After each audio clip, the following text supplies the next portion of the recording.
Okay.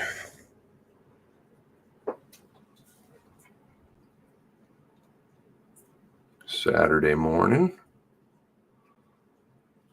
Where was I here? I'm going to do a few read through here of some. Oops. That's not what I'm looking for. There we go. 4 of you in here. This moves over here.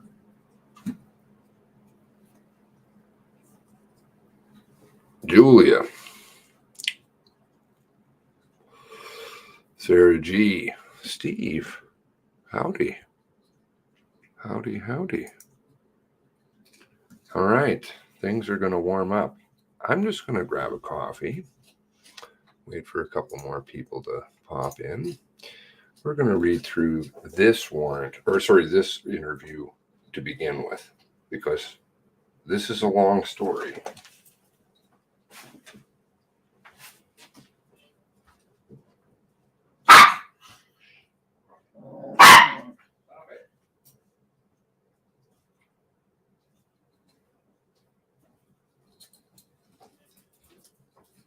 No barking. Oh, there's no dogs in here. Why are you all in here? Doggish. Doggish.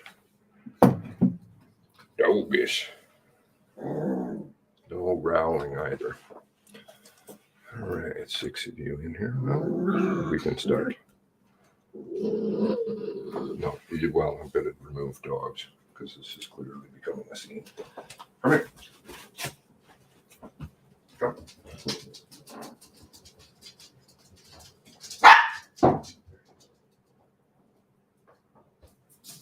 No, stay out. Oh, dogs. Okay. All right. So we'll read through this interview now. Out. One of the things to recall, or a couple of things to recall, is I would say the reactive quote, the IMT stuff, the SITREP report. This all is based around the SITREP report, the one that I spoke of on July 23rd that the media suddenly has just found now, even though I told them specifically, and it's live streamed. Boom. Might want to check this out, Heidi. Oh, we just found it now. I'm like, excuse me? No.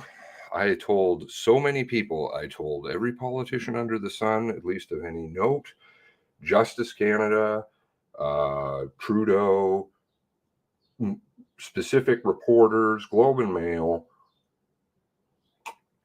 I don't know why WestJet is in there. Oh, that's because I'm replying to something she wrote. That's why. So they all knew about it, and the media all knows about and how they're like, oh, explosive. It just came out. No.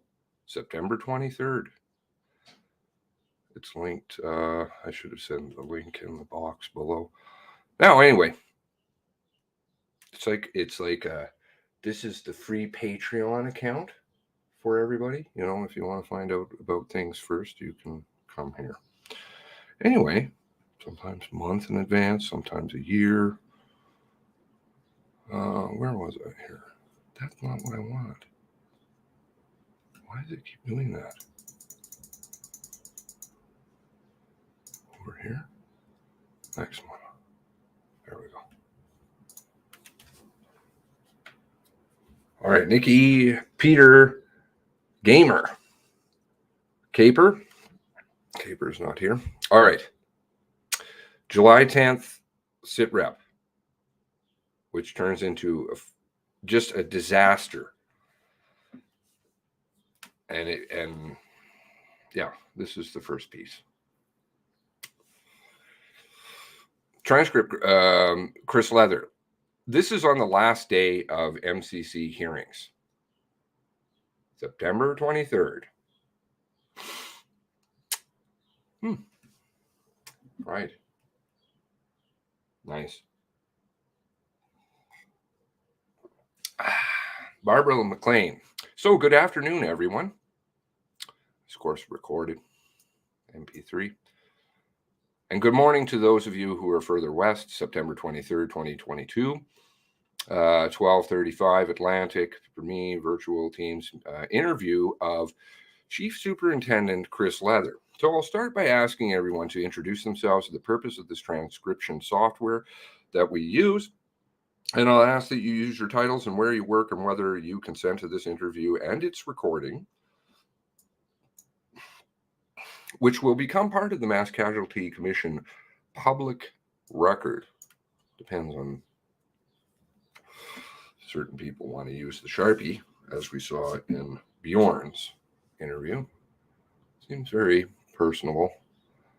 So I'll start. My name is Barbara McLean. That's spelled McLean. I'm the Commission Investigator Director. I consent to the interview being recorded. So I'll go on to the other Commission staff who are on this interview. And I'll start with Emma Ronsley, and then I'll go to Mark Underhill. Emma Ronsley, thanks. Emma Ronsley, RONSLEY, Commission Research Policy Team, and I consent to this interview being recorded. Mark Underhill, also with Research and Policy Team of the Commission. Underhill, okay, whatever. And I consent to this recording being, this interview being recorded. Great, thank you, says Barbara. I'll go on to you, Chief Superintendent Leather, before I go on to Mr. Ertel. So go ahead, Chief Superintendent Leather. Good morning. Chief Superintendent Chris Leather, RCMP, now National Headquarters, Federal Policing Transformation. And I do consent to the recording of this interview. Thank you. Mark Ertel, Counsel for Chief Superintendent Leather. And I also consent to the recording of the interview. Remember, going back to his MCC testimony, right? He waived privilege and got into all of the quintet, PCO,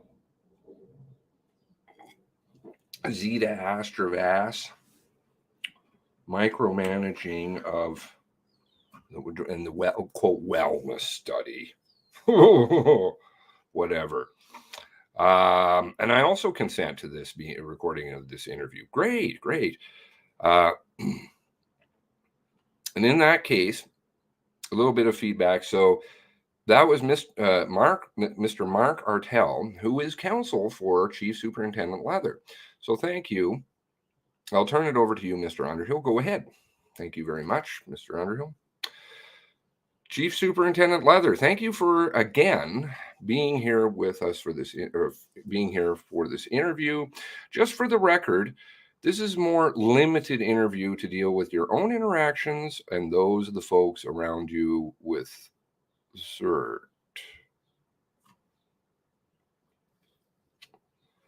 Principally in 2020. Morning, MU, Christine, Glow Watcher, Invasion. And I want to begin with the allegations that you learned of in June, not July, June 2020, relating to blank members of municipal police in Nova Scotia. And we understand that those allegations that you learned led you to make a referral to CERT, correct? Yes.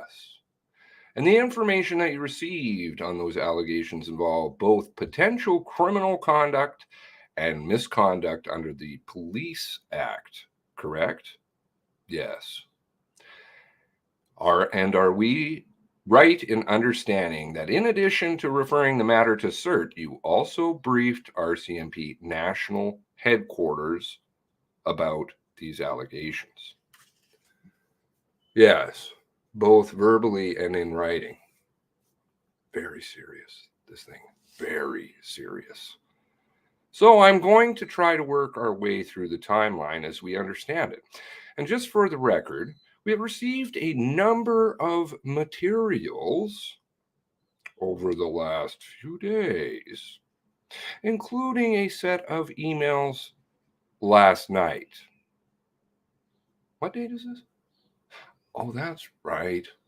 That would be the day before the conclusion of the hearings. Let's get on with the final report in our limited time frame. So please forgive us if things are somewhat unorganized as we move our way through the timeline. But what we have seen, first of all, is a briefing with the commanding officer of Nova Scotia, Assistant Commissioner Bergerman, on July 7th. Do you recall that? Yes, I do. And before that briefing, you also had what looked like a pre-meeting, if we understand it, with Superintendent Diamopoulos and Chief Superintendent Janice Gray. Is that right? Who are those people? IMT, which H Strong 2, Issues Management Team.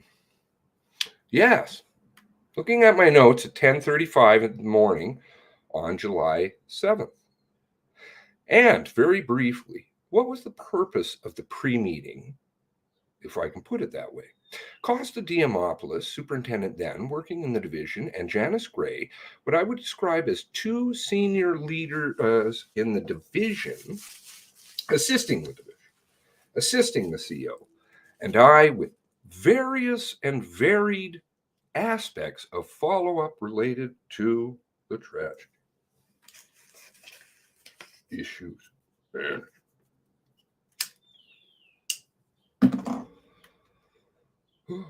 And so it was important in this meeting, mostly for Janice's awareness, that we meet.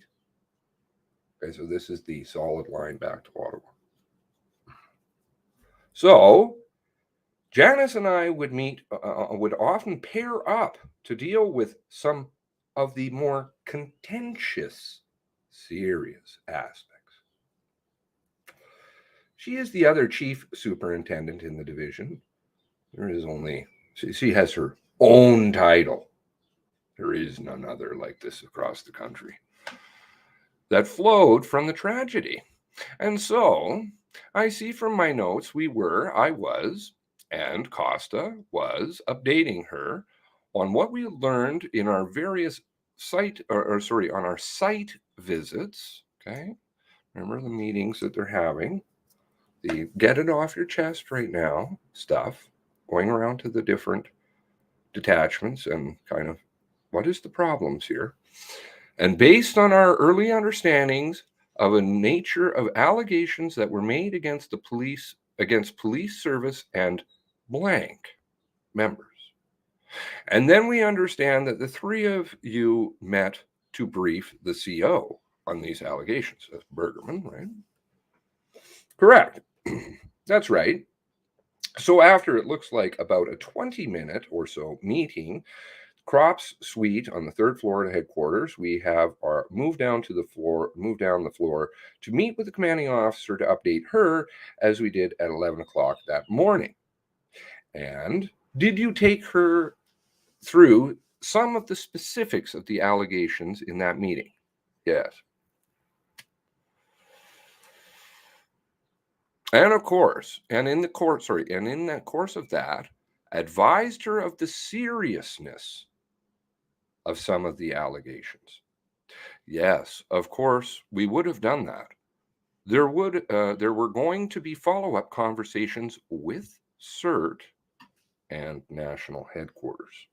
And she and I recall was away for the week before. So this was a chance for us to bring her up to speed on what we knew at that point. Did she provide any directions to you as to what would be done next? In that meeting, I'd look back in my emails in terms of the timeline. I know she posed some questions, even some concerns about not being aware of certain information a week later, for instance. But no, I don't recall her providing us with any direction or voicing any concerns about briefing headquarters or CERT in that meeting. Were there any specific tasks assigned to anyone coming out of the meeting on July 7th? Specific tasks, it's fair to say that Costa, Superintendent Diamopoulos, would be the de facto lead for this in terms of ensuring that proper report was drafted. Indiscernible audio, poor connection. The commanding officer and he did so and would initiate any follow-up that required both in relation to the visits to irrelevant information. I'm going to have some problems justifying all this irrelevant information. But also more specific to the follow-ups of two would-be witnesses in this matter. But Mr. Underhill, I can't recall exactly whether that came out specifically out of this meeting or more organically surfaced in follow-up conversations that Costa and I would have had, but it was in this time frame. Thank you. The next step that we're aware of in the timeline is the preparation and then the delivery of the situational report July 10th to national headquarters. Is there anything between the 7th and 10th that you recall that we should be aware of on this issue? One straight to the top right away. It's not serious. I'm just looking quickly through my notes here. I don't see anything, both either in my notes or in my emails, that I've been provided.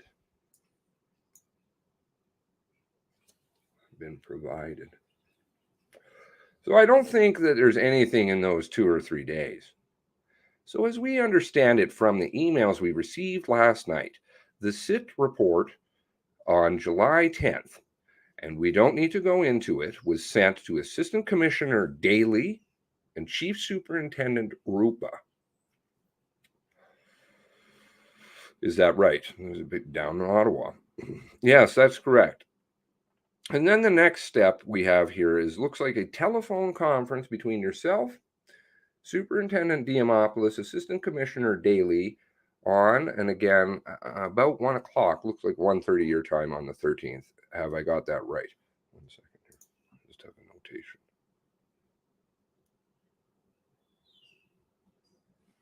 I think I'm just noting things. Okay. Yes, that sounds correct.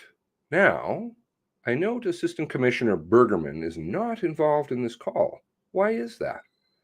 I asked if she'd been briefed. She wouldn't normally participate in conversations with contract Indigenous policing. Her direct contact with headquarters would have been Mr. Daly's superior, Mr. Brennan, Deputy Commissioner Brennan. Mm-hmm. So it would be unnatural for her to participate in that discussion. If she wanted to, she, of course, could have asked to participate or invited herself. I don't recall any such request or even requirement. She'd been briefed.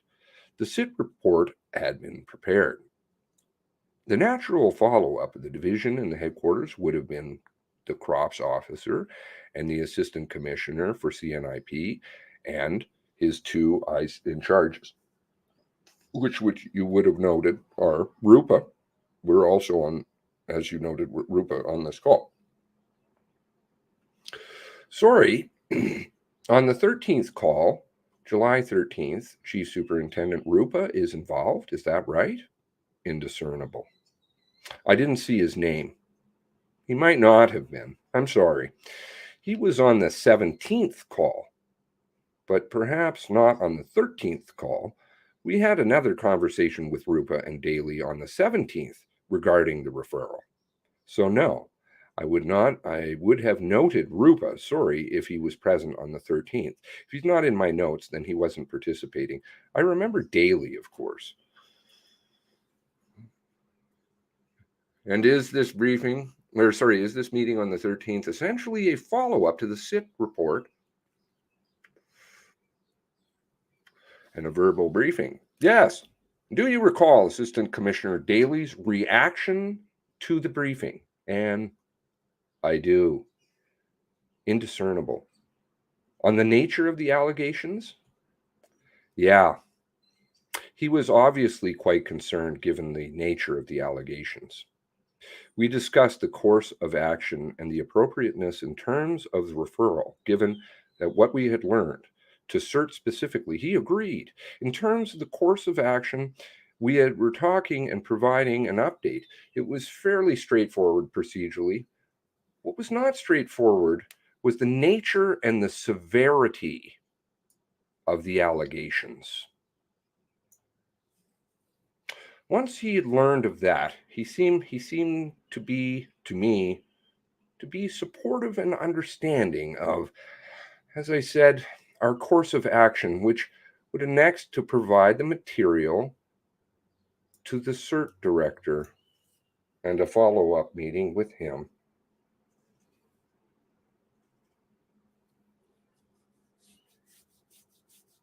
Pretty serious stuff.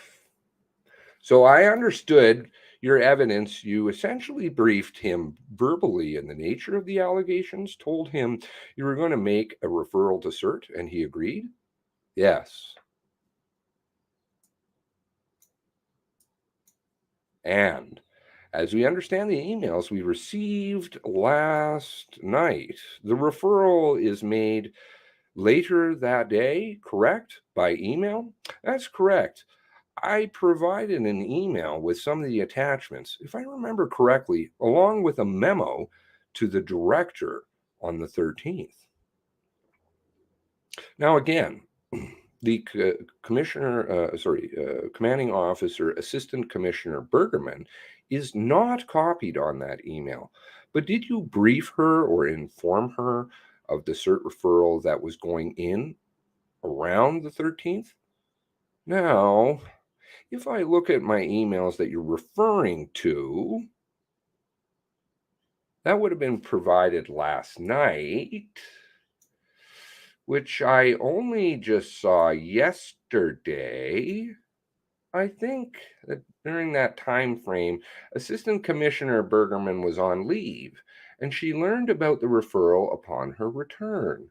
So I think again she was well aware of that we had our, or would be at least be having a conversation with Contract Indigenous Policing, and that we were prepared, the SIP rep. And it would appear from the emails that she then had some conversation with Deputy Brennan. And there was some surprise. It looks like that the referral was made, which actually surprises me, given that we had briefed Assistant Commissioner Daly and Bergerman on our intentions and natures of the allegations. In your email, sending the CERT referral along to the director, Director Felix Cacchione, right? Cacchione, whatever. You request a meeting on Friday, July 17th, correct? Yes. And is the next step in that timeline, as far as you can recall? As far as I can recall, although that's on the 13th. I do have some notes from the 14th.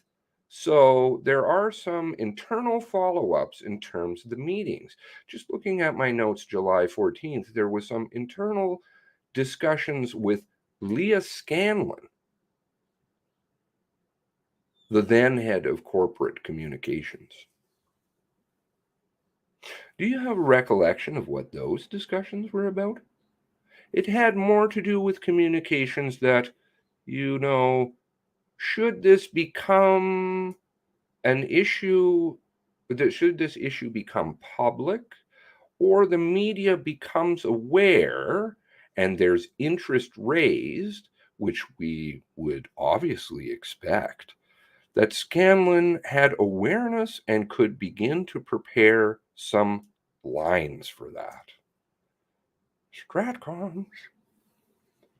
And also, so we could strategize on what our messaging could be for the members, not just as it relates to this, but as I look at my notes, the ongoing discussion, of course, that we were having with Leah, as we all know very well from testimony and in the weeks and months after the tragedy. So it was a dual purpose meeting, then specific to the referral, and then also larger in terms of ongoing discussions around the media strategy. How serious do you think this sit rep is? Just out of curiosity. It's going straight to the commissioner, Brenda Lucky, right away. And that's the only note I have between, that would have been the 13th and the 17th, which I think would actually sit down with the director, Gashionne. And that was going to be my first question about the meeting on the 17th. It was in person, was it? Yes. And we understand from your notes, the director agreed that at the meeting that the allegations should be investigated by CERT. That was my understanding. We move from a discussion about them accepting the referral to resourcing the investigation and discussions about what role, if any, the RCMP could play, and in some of the concerns and issues he raised about the capacity to undertake such an investigation. The capacity.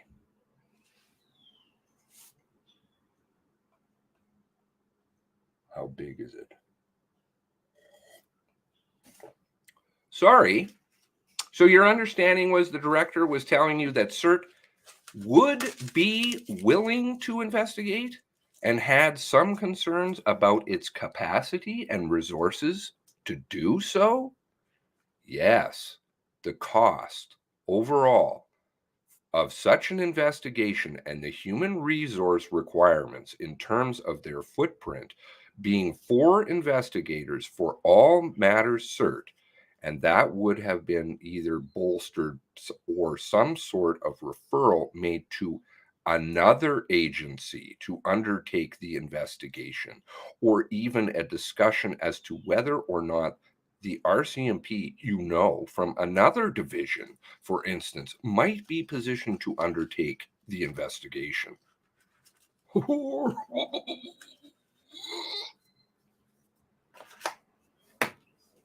CERT can't handle it. It's too big. Or maybe something else. And I noted there in my notes on the 17th that, units like ACERT, which is Alberta CERT, or IIO, British Columbia Oversight Body, were all units that were discussed but would be costly to be brought in to undertake the investigation.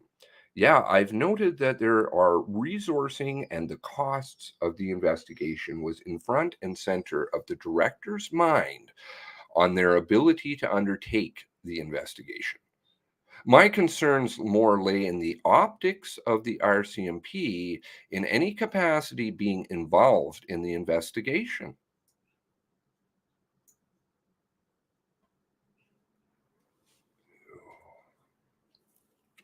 And even if we were, it would more likely have been in specialized policing. Perhaps if there was a requirement for instance, privileged information, privileged, not C1, privileged. Support services in that regard, yes, we might have to consider that would be the discussion I would have with Assistant Commissioner Daly at a later point, but even that was less than optimal.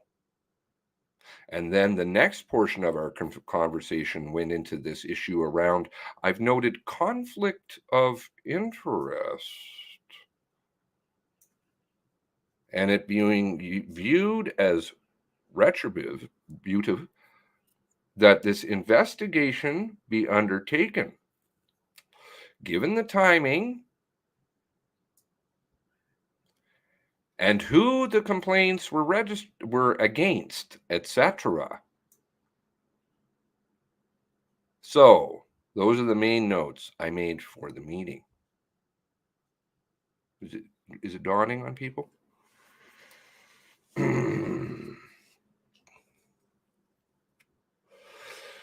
Was it you yourself who raised the concerns about both conflict of interest and retribution? Retribution.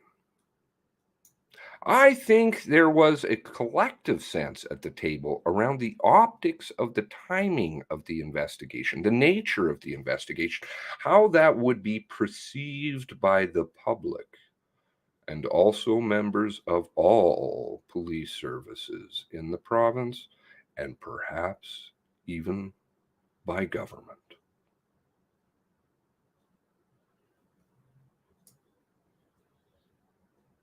So that wasn't lost on any of us during the course of this discussion.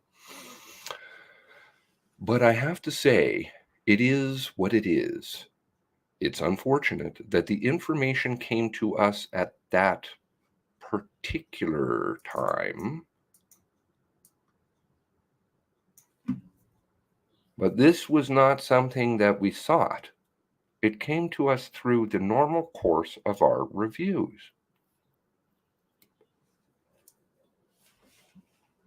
We were seized with the information and the referral needed to be made.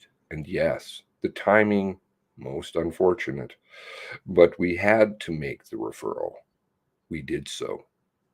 And this was the nature, as I say, of the discussion with Mr. Cacchione, I guess, was about an hour that we met with him. 2 hours, at his office. Costa and myself, the director. It was just the three of us that met in his boardroom, as I recall. And just so I understand, was the director initially, at least in this conversation, looking to the RCMP to assist with other funding or human resources? Yes. Did you ever had this kind of conversation with CERT before? That is, a discussion about how CERT might investigate and whether the RCMP could assist. To that point, no. With the exception, though, of requests that were made earlier on post-Portapic as it related to ident services, for instance. So, there were some requests for resources, but to your question, that wasn't the conversation that I had with the director. If you recall from my testimony, there were those discussions that were occurring more at the working level between CERT investigators and our ident lead and support teams. This was the first conversation I had with Director Cacchione, and I frankly don't recall having a conversation like it, even after the fact, or other CERT referrals that would have surfaced in the ensuing 2 years, that after this, that I remained in the division 2+ years. Kind of a unique meeting. Oh, I've got lots more than just Truro. She's been sitting on it. They all know. So, from your perspective, at least, a bit of an unusual conversation. Unusual, but also not unexpected, given their resources constraints.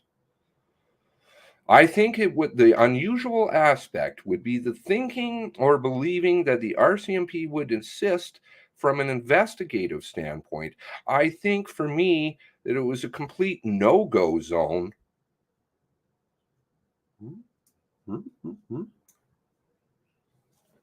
From a support specialized policing, I even saw that as problematic, but possible. In other words, it could be further discussed, although surely there would be better options.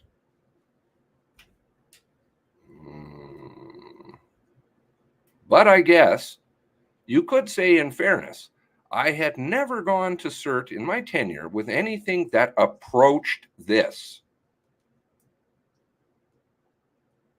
in terms of the severity or volume, right? In terms of the number of potential witnesses, etc. It was an anomaly in that sense, for sure. Then later that day, as we understand your notes, you had a telephone conference with Assistant Commissioner Daly and Chief Superintendent Rupa, Ottawa, correct? Yes. Was that a call that you initiated or someone else? No, I would have asked for that call to update Daly and Rupa on our meeting with the CERT director. And in that meeting or telephone conference, we understand you advised Assistant Commissioner Daly and Chief Superintendent Rupa that CERT had accepted the referral and would be investigating, right? Yes. Did any advice or directions of any kind come back from Assistant Commissioner Daly or Chief Superintendent Rupa? Sorry, I'm having a tough time with my cough here. I'm just getting over.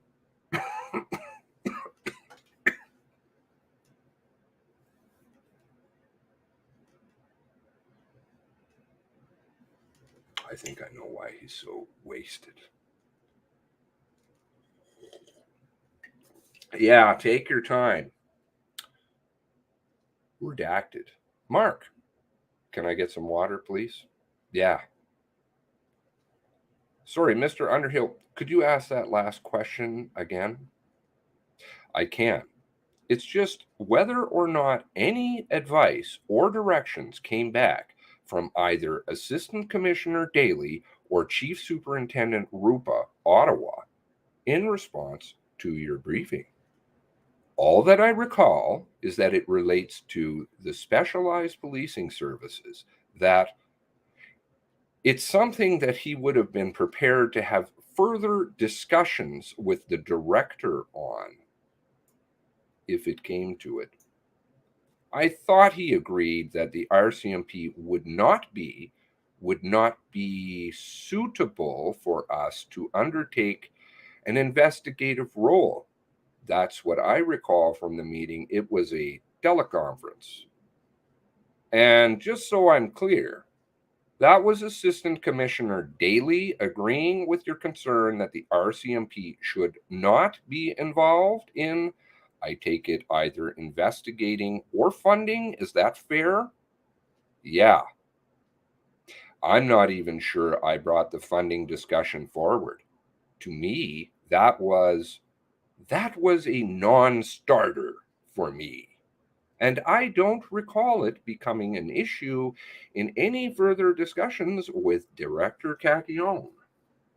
We wouldn't have any responsibility or mandated requirement to fund such an investigation. The next item that we have on the timeline is July 27th, 2020, call with CERT director. Is there anything you can see from your notebooks between the 17th and 27th we should know about? No, that's the next note I have. It is the 27th. Do you have a recollection of who initiated this telephone conference? I don't. I don't recall whether he asked or I set it up. Looking at the contents for me, it more than likely came from him because it was an ask partly seeking clarification on the whole assistance issue with the CERT investigation. Maybe you can just elaborate on that. What is the nature of this discussion? Well, from my notes, it's fairly clear I've noted, quote, not able to assist CERT with divisional resources. And that would have been my position from the beginning. But also,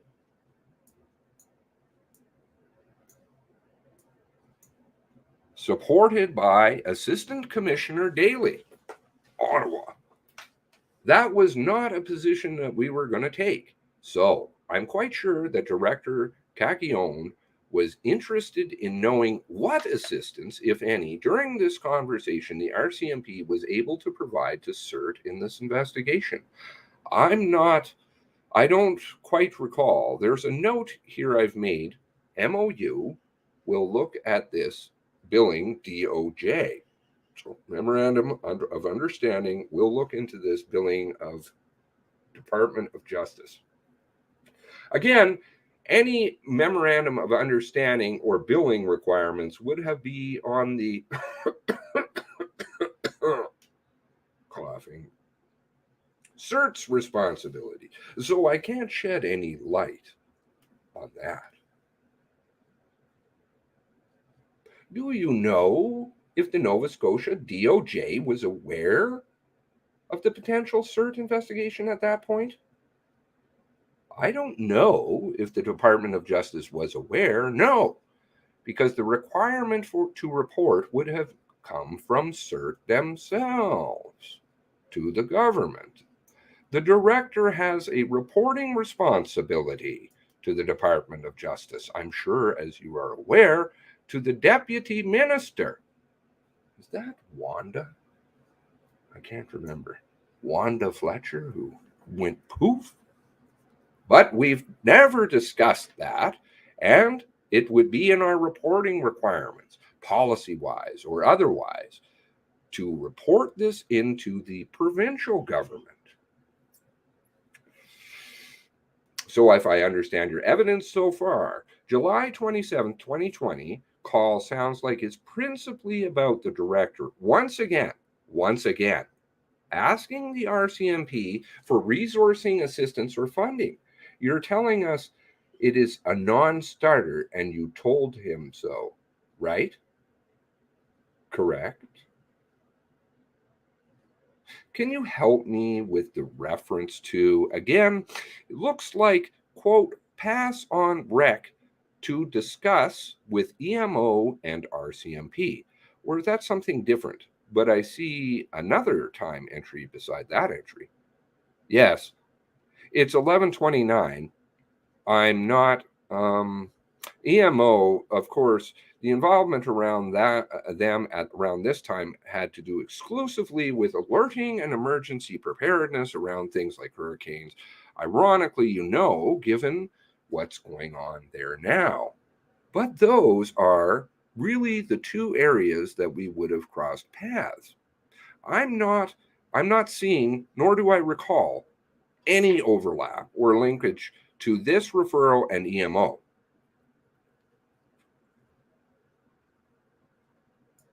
I can tell you, EMO did not come up in any of those discussions in any form or fashion. So I believe it has nothing to do with this particular matter. So as far as you can recall, that discussion is essentially about the ask for assistance by the director and the RCMP responding, no, we can't do that. Does that summarize your recollection? Yeah. And the memorandum of understanding reference, for me, that would have been the director talking about whether we could enter into a memorandum of understanding around billing and resources, which is standard, obviously, in any joint investigation. When I say standard, not standard with us and CERT, but if we were ever going to support something like that, that would be a mechanism for that working relationship. Well, again, it was a non-starter for me because we weren't going to entertain that relationship. Remember the mention of conflict of interest. So, really irrelevant to me. I noted that it was something that the director was seeking, but it didn't push us any further down a path to assist. We were resolved in our position that we would not be assisting in an investigation standpoint, but this had more to do with investigative resources, because when I'm referring to a divisional resources, that's what he was after, the investigative capacity. Any sort of support services, specialized policing, even though we have those resources in H division, if they were going to be forthcoming, they would have most certainly come from another division. It didn't have to come to fruition because Mr. Cacchione didn't follow up, at least with me, and I don't believe with Assistant Commissioner Daly after this, seeking any specialized policing services. Did not follow up. The next item we have found in the timeline, Chief Superintendent, is August 5th, 2020 call with Mr. Cacchione. Maybe you can again, just for a moment, and see if you see anything between the 27th and the 5th. What's the next date you have? We have it as August 5th. August 5th. My notes here are for August 5th. Nothing is jumping out at me, but again, I haven't been through my notes line by line. I really have only been referring to materials that were provided to me for prep for the interview. So I wouldn't want to say that there's nothing definitively, but I don't have any other materials. Yeah.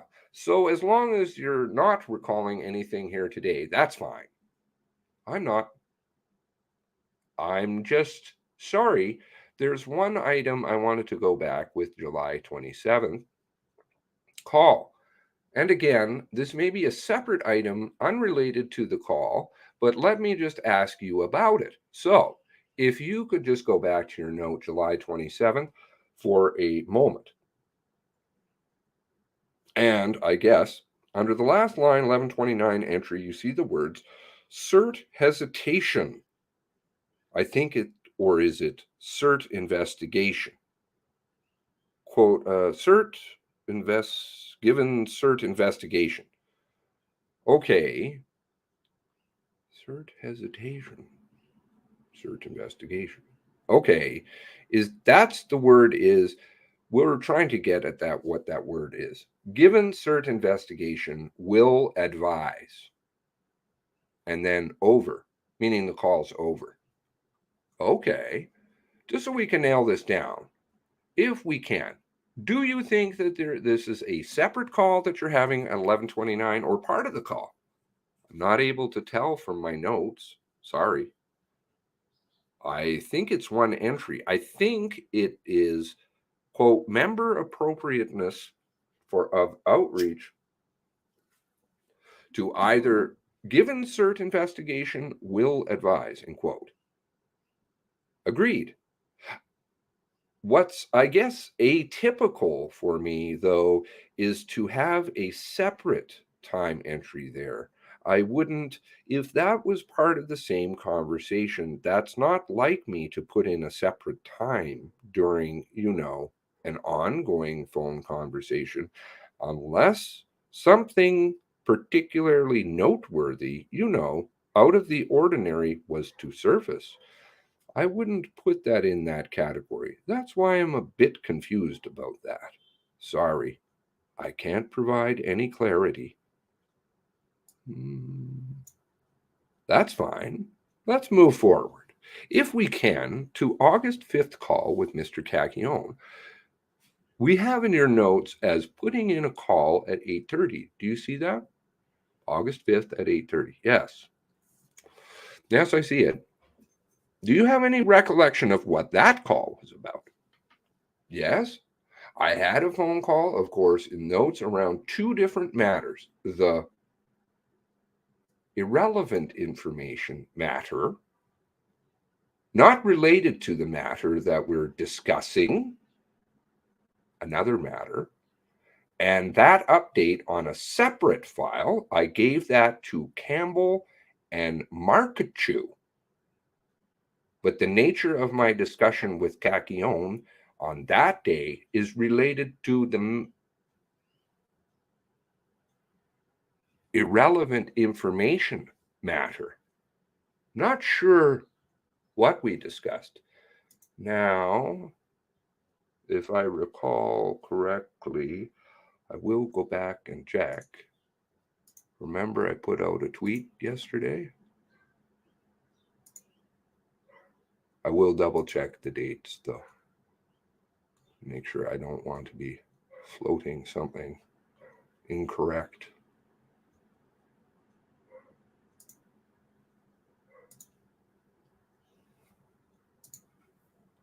The kitchen's getting warmer. Stay tuned. Met with Superintendent and Inspector Markachew re ongoing corruption matter.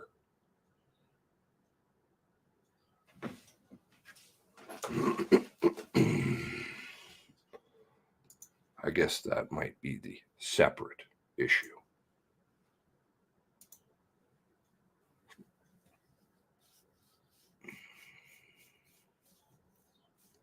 I'm not sure what we discussed.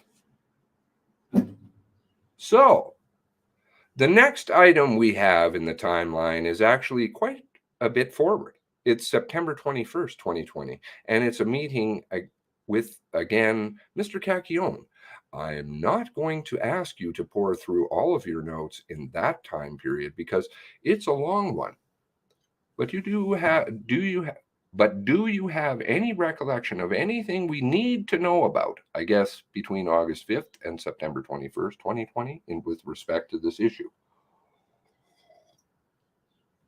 What jumps out at me, for me, was the passage of time there and not hearing much back from CERT on what, if anything, they were going to be doing in relation to this serious, from our perspective, serious set of allegations. Crickets. And while there was a phone call, as you say, or even a meeting, I can't remember, it says, quote, meet with, end quote. So it would have been that Felix and I met, but I was looking for something in writing. And, the director doesn't owe me an explanation, but he does owe, and it is policy quite clearly, if they're not going to take an investigation, there needs to be a written decision, document, or memo that would pertain to that. So, September update was the first sense that they weren't going to be undertaking the investigation.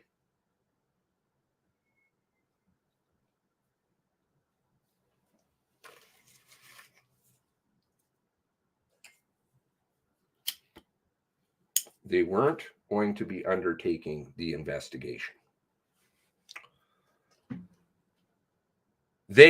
from my notes, they obviously had done some sort of a review of the materials they been provided, perhaps have spoken to witnesses, don't know, and have taken the decision that an offense was not clear. That's what I've noted in my notes. And there's some commentary about the accuracy of one of the witnesses' statements that was given, comparing one to the other. And I even note that I'm going to follow up requesting a decision in regards to the investigation. He wants it in writing. And 5 days later, I can see a series of email exchanges with Inspector Cooper, who was crop support at the time, Dwayne Cooper, just looking to see whether we've received any formal correspondence. We hadn't. So then I ended up following up with Director Cashion by email in October, and that he did write to me on the same day, October 26, and he notes that, quote, "My apologies for not confirming in writing that CERT would not be investigating the above captioned matter. Subject to the email is CERT referral C4 irrelevant information." So, September 21st jumps out. Not going to be following, not going to do it. So, September, then 21st, next jumps to October, where a month passes and I haven't received any update. I don't believe the director and I had any opportunity to meet or discuss this or any other files, so I was following up. Let's go back to September 21st and unpack a little bit of what you just told us. I believe you said September 21st was the first time that you had any indication that CERT wasn't going to move forward in the investigation. Is that correct? That's what I recall. But the director and I may have over the summer during discussions, because we often would talk about any number of referrals, for instance, on September 21st. That's the same date. See, we had a lengthy meeting, but the bulk of it had to do with, that's 11 o'clock. So the bulk of the meeting had to do with other matters. So that wasn't an in-person sit down. And if I look at the start of my notes, which has been redacted from the disclosure as irrelevant.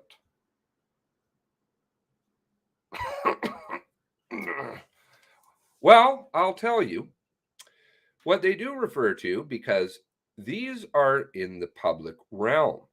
This is not anything that, number one, was the Assoon matter.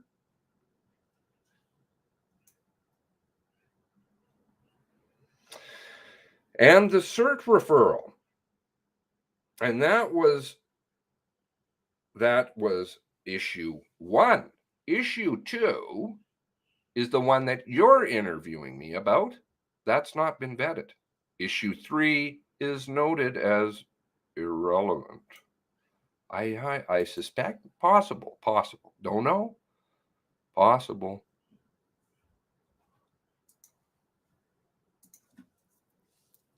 Could be this one.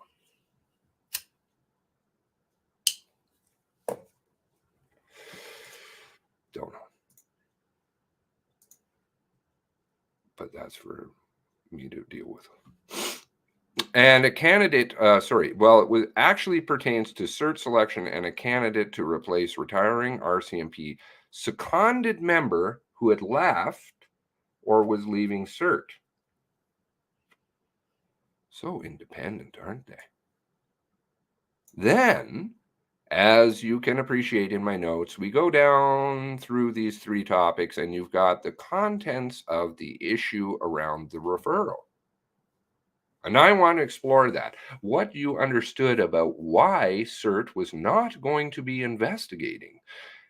But before I do that, you had indicated your impression was that CERT must have taken at least some initial steps, for lack of a better word, to explore or investigate the matter. Is that right? Yes.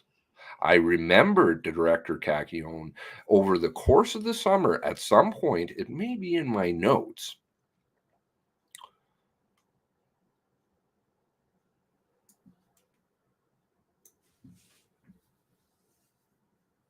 but I haven't had a chance to go through them line by line, as I said earlier, where he was said to me they had made some inquiries and spoken to some other, I don't know if he said witnesses or potential witnesses. So it seemed to me then it was just, in other words, based on their review of the two statements that were provided, that they had undertaken some steps, call them investigative steps, and it was based on a review of statements and some preliminary steps. Quote, you said to me at this meeting on the 21st, CERT is not going to be taking the investigation, end quote, which is an unusual choice of words because they had taken it and made some inquiries. So I'm not quite sure around that. But that would have been me expressing his words. Quote, but it appears to be an ongoing dispute between the RCMP and redacted that a substantive offense is not clear.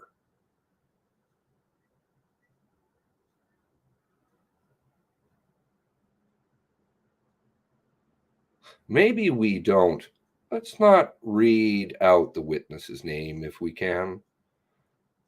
Okay.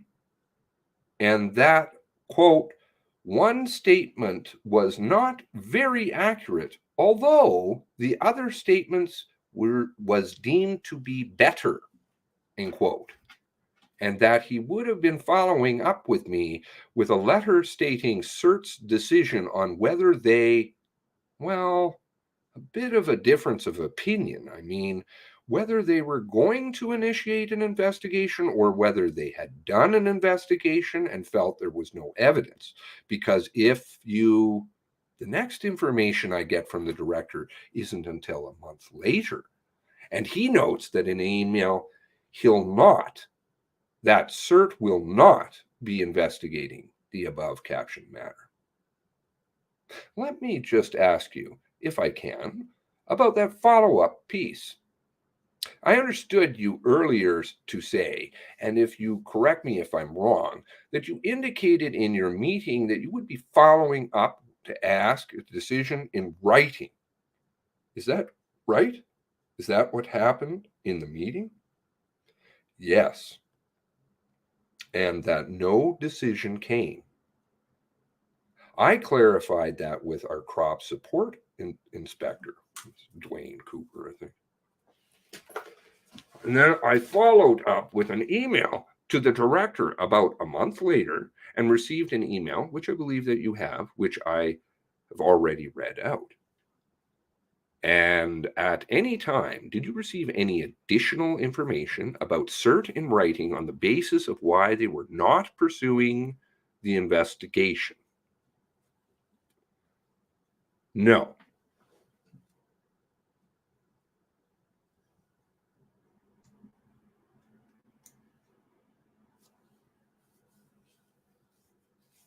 No reason.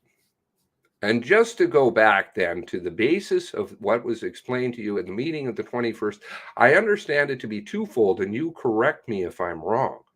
First, that the CERT director saw it as the allegations that simply arose out of a dispute between the RCMP and the police service. Is that correct? The other police service?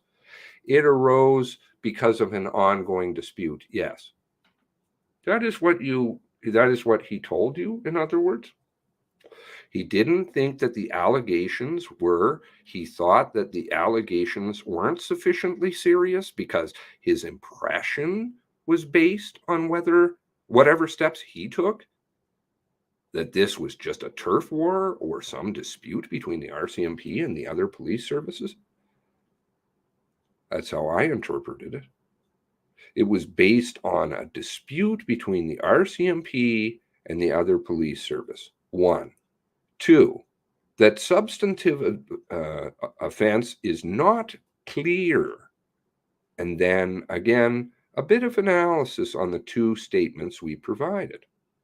Okay, so 1, this is arising out of a dispute. 2, he did not think, as you say, a substantive offense was clear. It looks to me like there's linked to the issues of the accuracy of some of the witness statements. Is that fair? I would say that, but again, I also had a sense that they had spoken to a witness or witnesses, although that was not, and appropriately so, that those details were not shared with me in terms of who or how many. So it was based on that as well. The 2 statements we provided speaking to a witness or witnesses, and the dispute issue. So did they speak to anybody?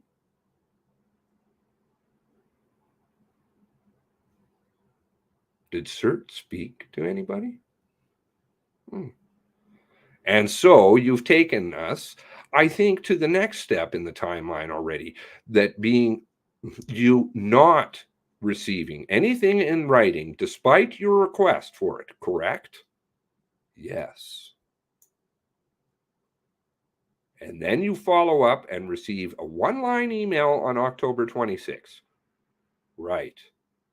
After I had confirmed internally that we had not received any correspondence from CERT in this regard, I wrote Director myself on October 26th at 8:26 in the morning, and less than 20 minutes later he responded to me with a 1-line position that CERT would not be investigating.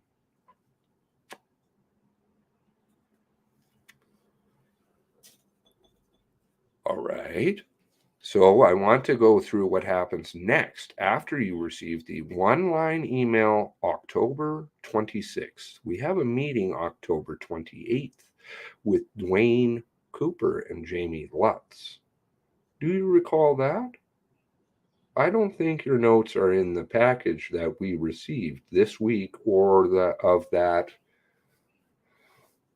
I do have a note in my, there is a notation in my notes, October 28th at 2:00 in the afternoon, that I, quote, I met with Dwayne Cooper and Jamie Lutz, re-cert decision on blank referral, statements of blank, statements of 2 witnesses. Sit rep to be prepared. Okay, so CERT has shut it down. He's still going. Leather's still going. So I take it from the decision about preparing the situational report about what to do next that you have the projection, if you would, from CERT. Correct? Yes, that's correct. By now, I had a formal position in writing that the director, and it was, appropriate and required that I report the decision to the commanding officer, and by extension, the commanding officer to the commissioner on the decision of CERT. And so we have seen here a draft situational report, I believe the 29th of October. And I think that you may not have the numbered pages, but it's page 45. It's in the email package we received last night, September 22nd. And I will ask Ms. Ronsley if she could bring it up on the screen for us. So do you want a hard copy of it, Chief Superintendent Leather? It's right near the end of the package. I have a signed copy, hard copy, right in front of me. Okay. So we actually don't have a signed hard copy. And that was going to be my first question. The sit rep we're looking at on the screen, was that a finalized and signed? Yes, I'm just comparing them. So far, it appears to be the same up to that point. I'm just reading down the recommendations here. I can scroll down and when you're ready.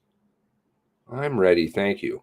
Yes, yeah, I have signed the signed version of that, signed by Corporal Lutz on the 29th, but signed by myself and Assistant Commissioner Bergerman on the 30th. Can I ask your counsel that either we break at the conclusion of this interview, send us a copy of that because I don't believe that we have a signed version. Will do. Who should we send that to? Probably to Ms. Ronsley. Will do. That would be helpful. Thank you. And so we're just on the record. The signed version that you're looking at is identical to language that we have on the screen. Yeah. As far as you can see, as far as I can see, I compared it and they appear identical. Yeah. And I see the signed situational report was sent along to the commissioner's office. So if there isn't anything substantive, why is it going to Lucky just as it went to Lucky initially? Yes. So we'll come back to that in a moment, but let's walk through, if we can, the recommendation strategic advice section. The recommendation pertains to how these allegations might be investigated. And to summarize it, it appears two options and put out here, either the complete police complaints commissioner or the municipal board of police commissioners, correct? Yes. And the last part of that recommendation is further discussions will be had with contract and Indigenous policing. So let's focus on this recommendation if we can, Mr. Chief Superintendent. What happened with that recommendation? There was no referral made to the Public Complaints Commissioner or to the blank police board. Why not? Certainly as it relates to blank.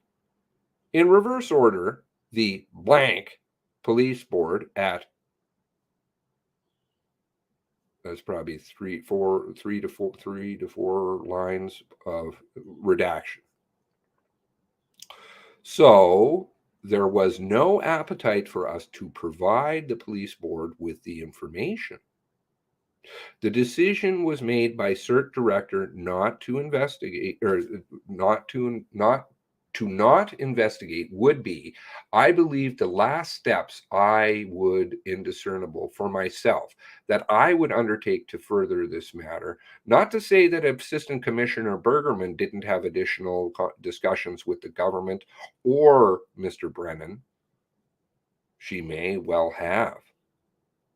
I'm not aware of those. Just to be clear, I don't know that she did or not. As far as I was concerned, the decision by that director had been taken, and we would not be pursuing either the two recommendations laid out in paragraph 1. Why no complaint to the complaints commissioner?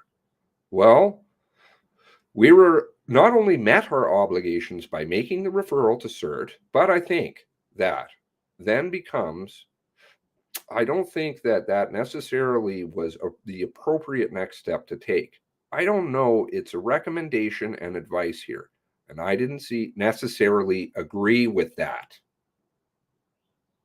I didn't necessarily agree with that. But you signed it? I did.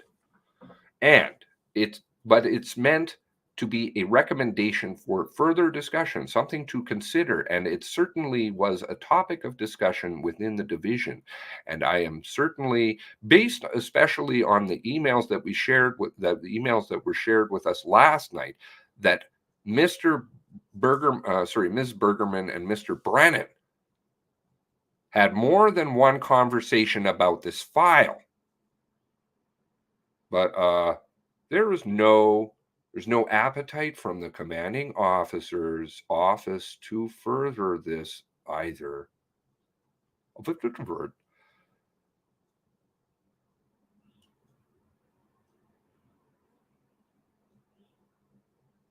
Based on emails that were shared with us last night, Chief Superintendent Leather just got the email that Ms. Bergerman and Mr. Brennan had more than one conversation about this file. But there was no appetite from the commanding officer's office to further this either. What about national headquarters issues management team? IMT, GLOW. What about national headquarters? I don't recall having any follow-up discussions with Dennis Daly or Sorab after the set rep went to the commissioner. You'll note that a quite different route on the initial sit rep. The initial sit rep went to contract and indigenous policing, which is Daly. The other one, on the other hand, went up to the commanding officer, to the commissioner, as a sensitive sit rep. It did actually go with the initial one, I believe. It says at the top to the commissioner, July 10th. And at that point, the decisions were made, were out of my hands, and I would have been between Lee Bergerman and Deputy Brennan and the commissioner. So now these ones are making the decision.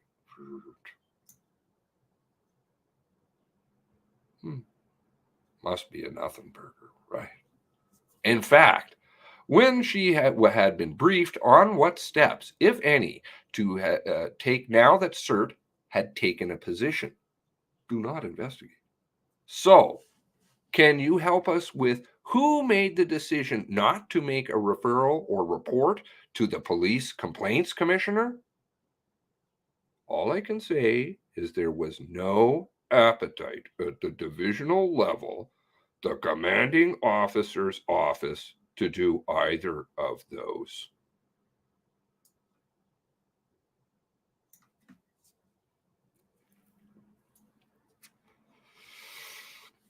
What discussions were had between she and the commissioner or the deputy, I was not aware.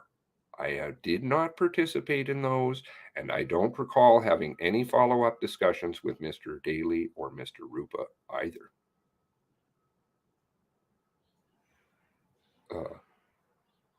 Do you think that maybe, just maybe, Lucky, Brennan, Bergerman, Robin, Butcher better come back for some more interviews? Because this is pretty fucked.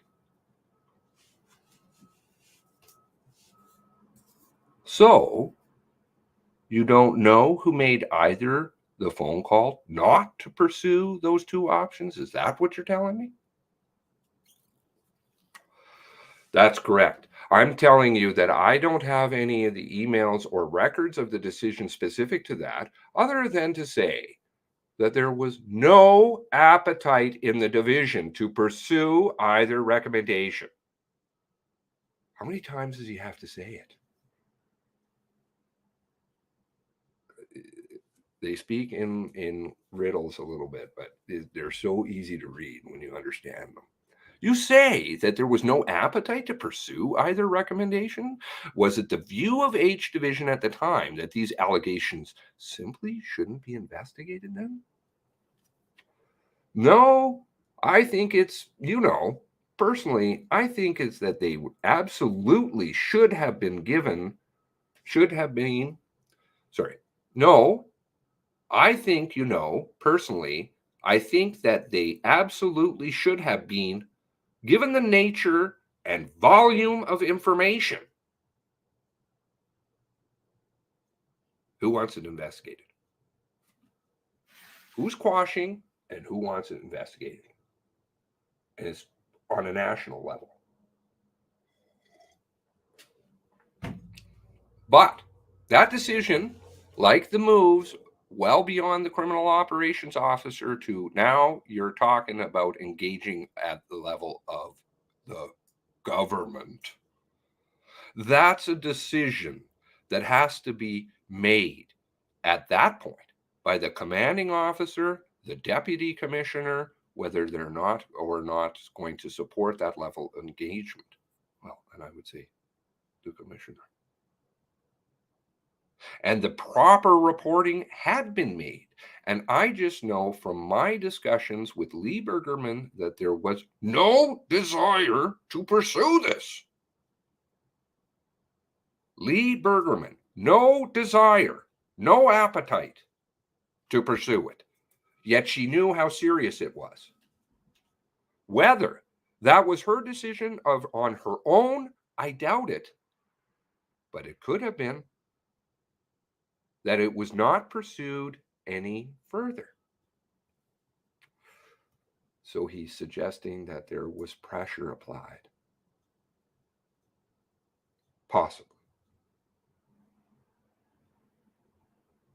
At a higher level on Bergerman to dump this. She's a final signatory in the division, and the decision to pursue these recommendations, now that it had been elevated to that level, sit with her office and above.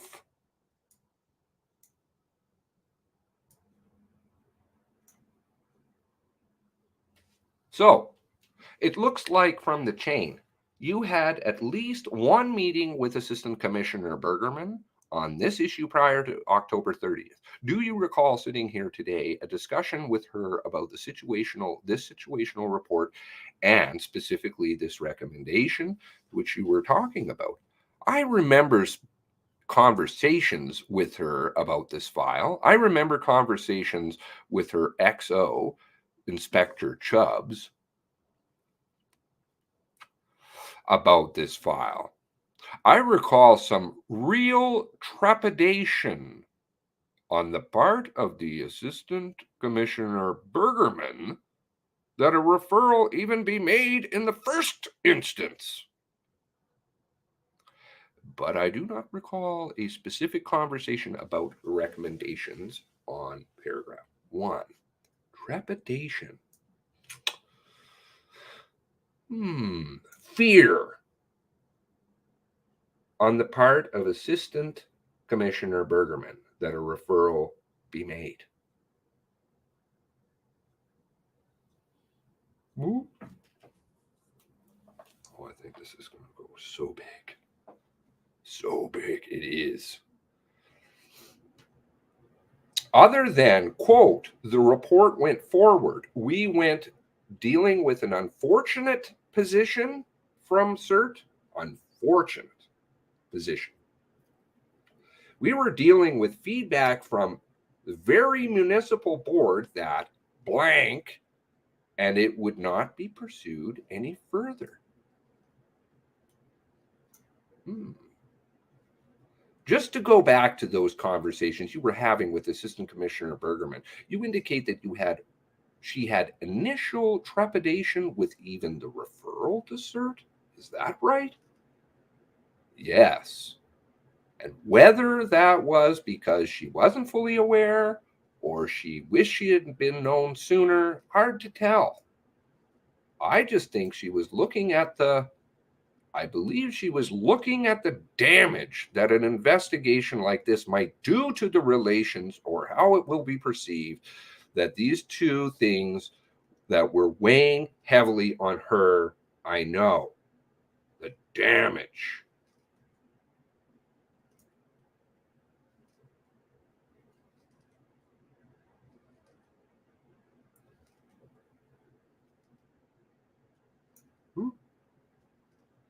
But as I said earlier, the initial referral was the responsibility of the crops officer himself by both policy and by virtue of how much information came to the division. Once we get to the stage of the referral or not, or engaging in recommendations, these decisions that are being taken, as I already said, by the commanding officer or above to pursue.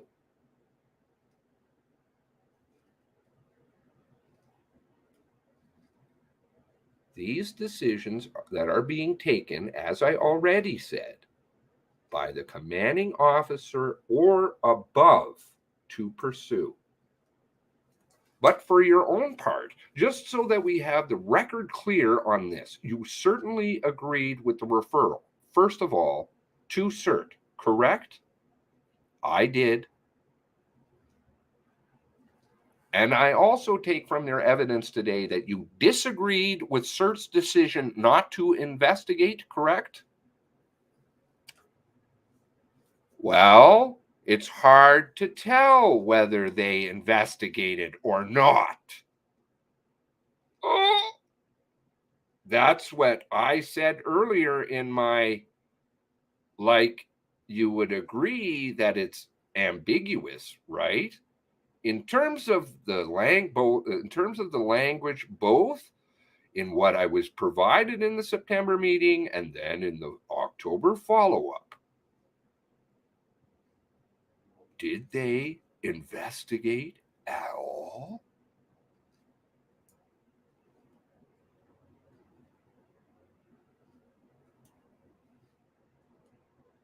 Well, it's hard to tell whether they investigated or not. That's what I said earlier in my, like, you would agree it's ambiguous, right? In terms of the language, both that I was provided in the September meeting and then in the October follow-up. So, and I was also cognizant of the director's inability to investigate due to financial and resource constraints. Sounds like it's a big one, real big one. And that was troubling in its own right, that other mechanisms were not available, or he chose not to pursue them outside of the province.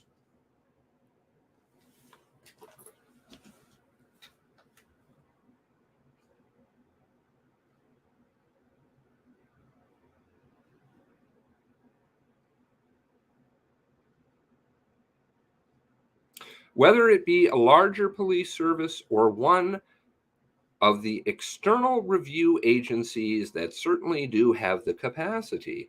I know that SIU, that's Ontario, IIO, BC, and ACERT, Alberta. He wants out of province. So I was concerned all the way through, both the end decision and with the, as I said, either unwillingness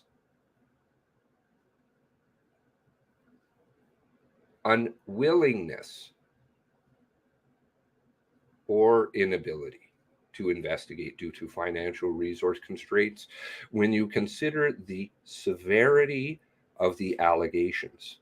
But when we move into this recommendation area, as I said earlier, it's beyond my sphere of influence.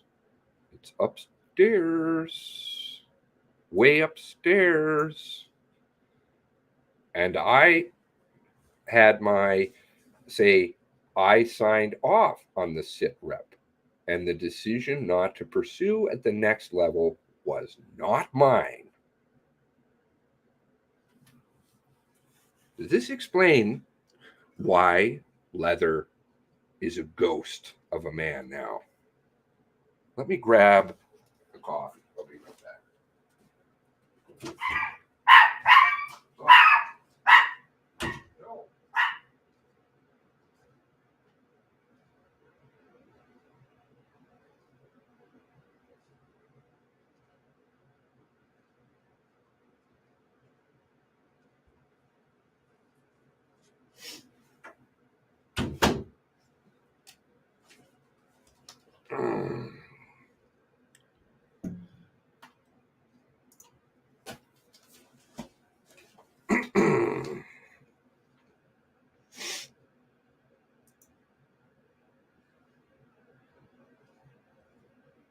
He's the one that broke rank all over the place. But nonetheless, it must be a concern for you sitting here today that those very serious allegations have not been the subject of a full and proper investigation. Very serious allegations have not been the subject of a full and proper investigation. Chris Leather, of course. They should be a concern to anybody reading this material, myself or anybody doing any sort of analysis that has any understanding of investigations, corruption, and integrity of policing. For goodness sake, the matter screams for a proper and thorough investigation, to be clear. Boom.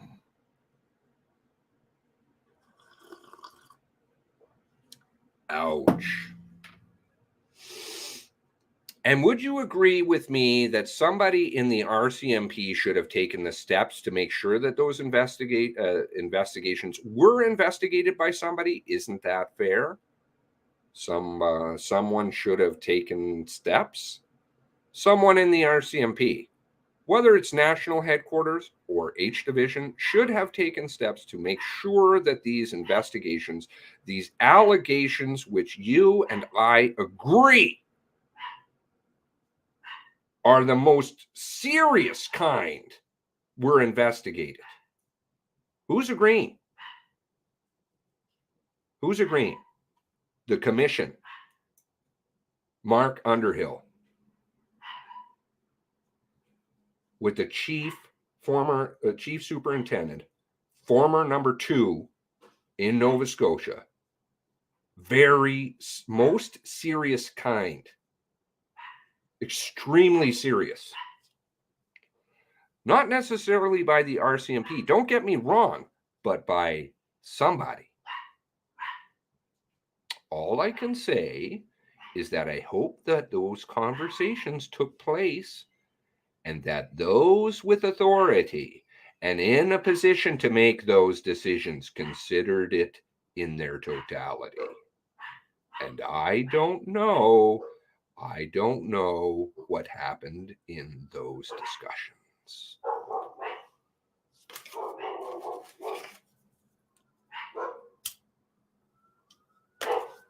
One moment.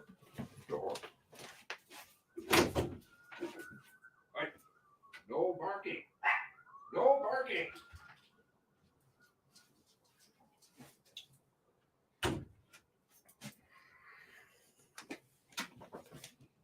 Let's move, if we can, to the second recommendation, which pertains to this commission and with the placement of this information, perhaps in redacted form, in what's reference to, I think, I am leading it with the IMP, such that it would be disclosure to this commission. Who's referred to as the gatekeeper of information? The gatekeeper of information. Well, that would be Mike Butcher. I told you, April 28th, 2021 was a very bad day for the RCMP. And it's only going to get worse. A lot worse. Can you help us with what happened with that piece?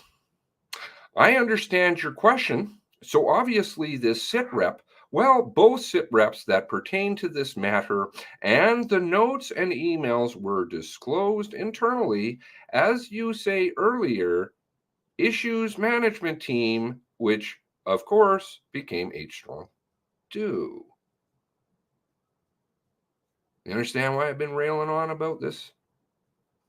The disclosure of material to the commission on the basis of their review, quote, their, end quote, being Federal Department of Justice.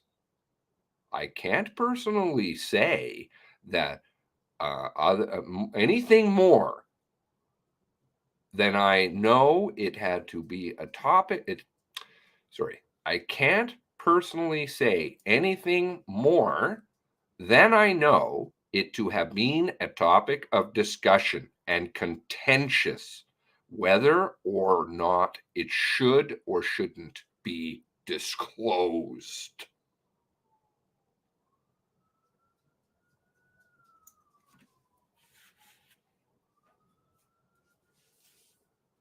I really hope the gravity of this is soaking in.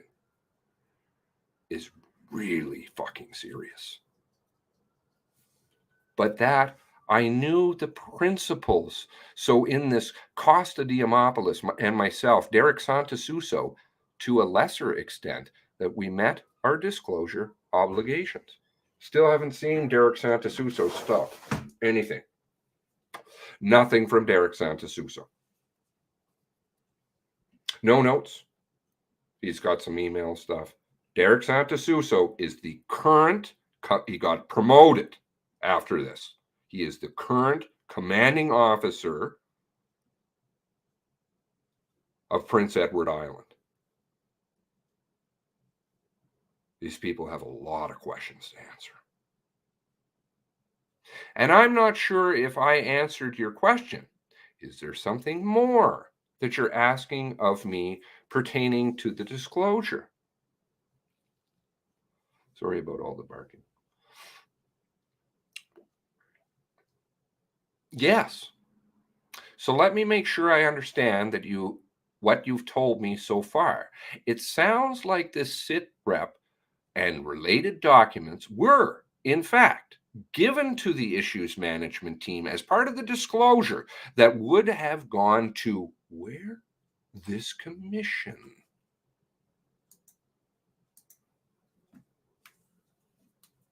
Who is the gatekeeper of information? Who did they order the professional ethics officer not to ask questions and to anybody in H Division about anything? Oh, that's right. Butcher. Even though she came up with a finding of not just perceived, but actual conflict of interest. And internally, he is referred to as the gatekeeper. The one, like I said, that taps, controlling information. Robin and Butcher. This is going to get really nasty. Nasty.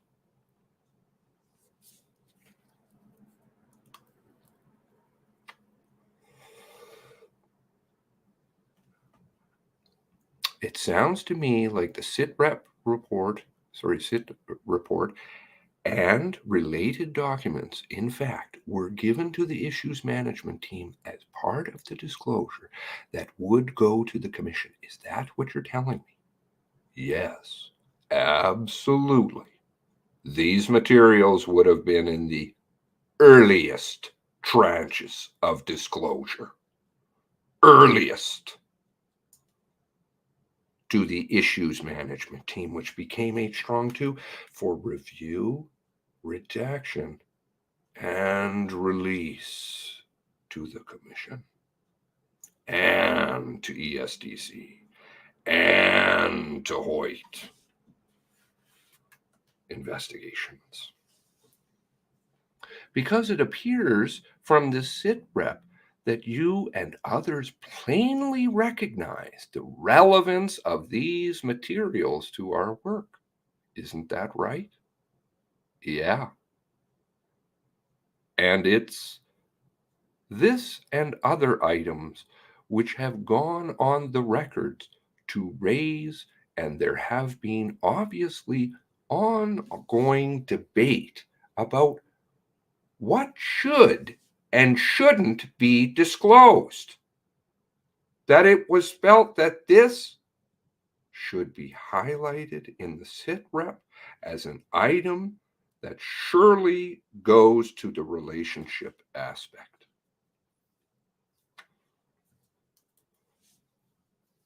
And to keep dumping. Between two agencies. Irrelevant information. Irrelevant information. Redactions, redaction, redaction. Is it irrelevant? Whoever marked this irrelevant, you're not even going to be cleaning a toilet when you're done. Not even going to be doing that. You understand? You're fucked. It was a bit early. Irrelevant information. Relationships between the two agencies. And that it needed to be disclosed and on the record and open to the Commission for Analysis, whether it be contributed or not to our response and the activities of the two police agencies that are being discussed. Maybe it does, maybe it doesn't. But it certainly belongs in the analysis up to the commissioners to decide and their staff whether it had an impact, surely.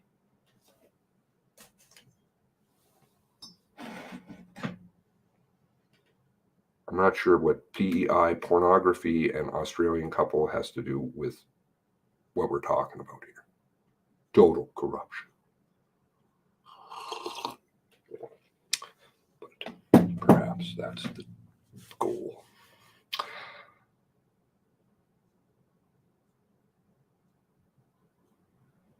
Maybe it does, maybe it doesn't. But it certainly belongs in the analysis and up to the commissioners to decide and their staff whether it had an impact, surely. And why did you not tell us about this previously in your interview or testimony before the commissioner?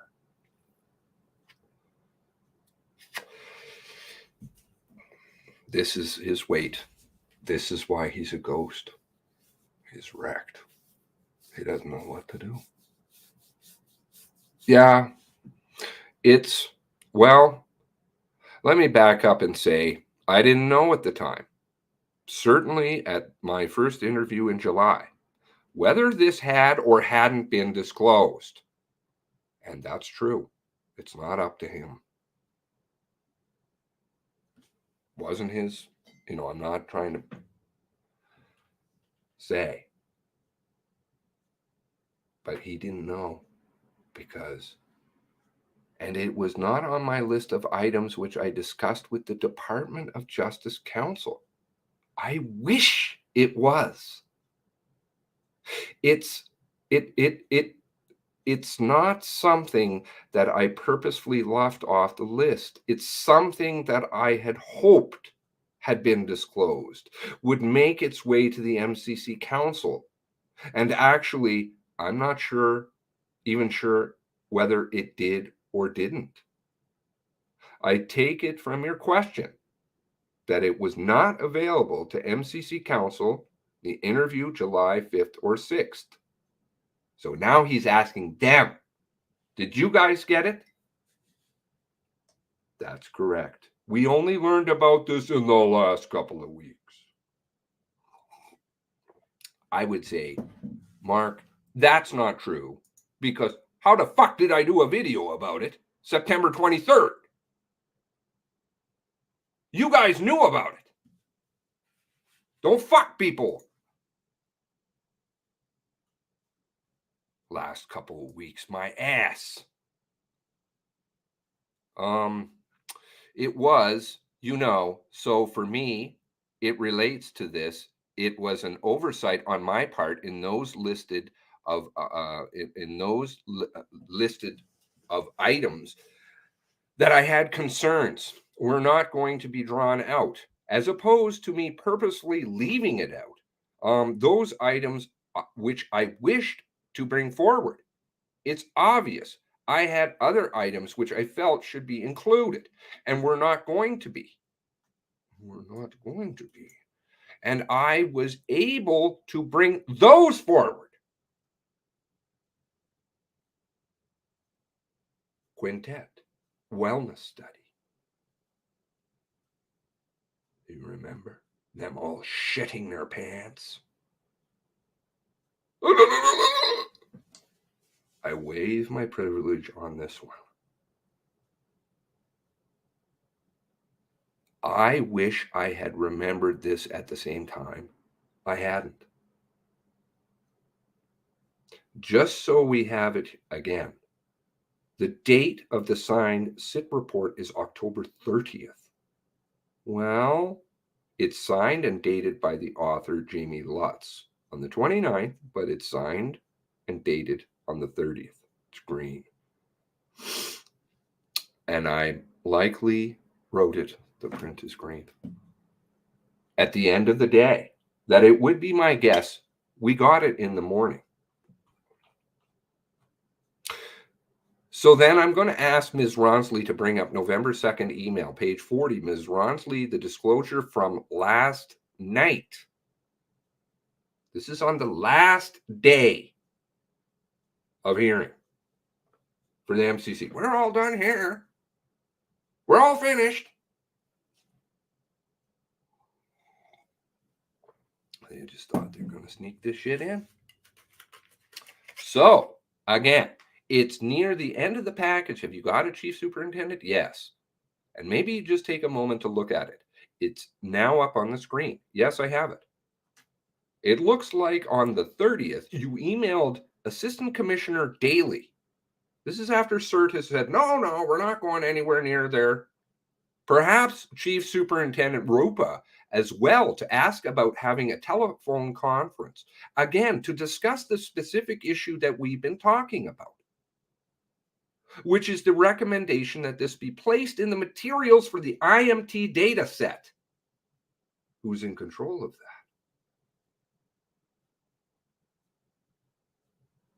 O'Malley at this point. Gray, Robin, O'Malley.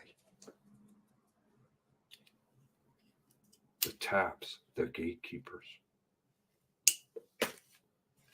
I see the email. Yes, I've seen both emails. Yes. All right. And it looks like a call. Well, a call suggested, it looks like for Wednesday morning. That would be Wednesday, the 4th of November.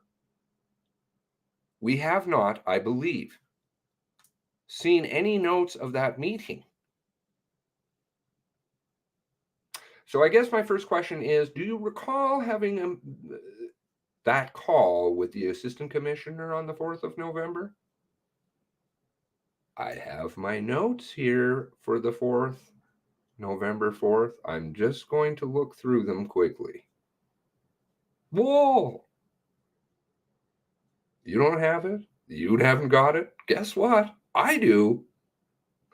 They don't want to give it to you. I got it. I'm just going to look through it quickly here. There's no call in my notes, or at least leading up to 3:10 with Daly and Rupa, and the commanding officer that I can see in my notes for the 4th of November. Do you have any recollection sitting here today of any conversation post October 30th, 2020 with the Assistant Commissioner about the issue of these materials going into the IMT data set? Geez, I don't. And my notes are fairly detailed for that day.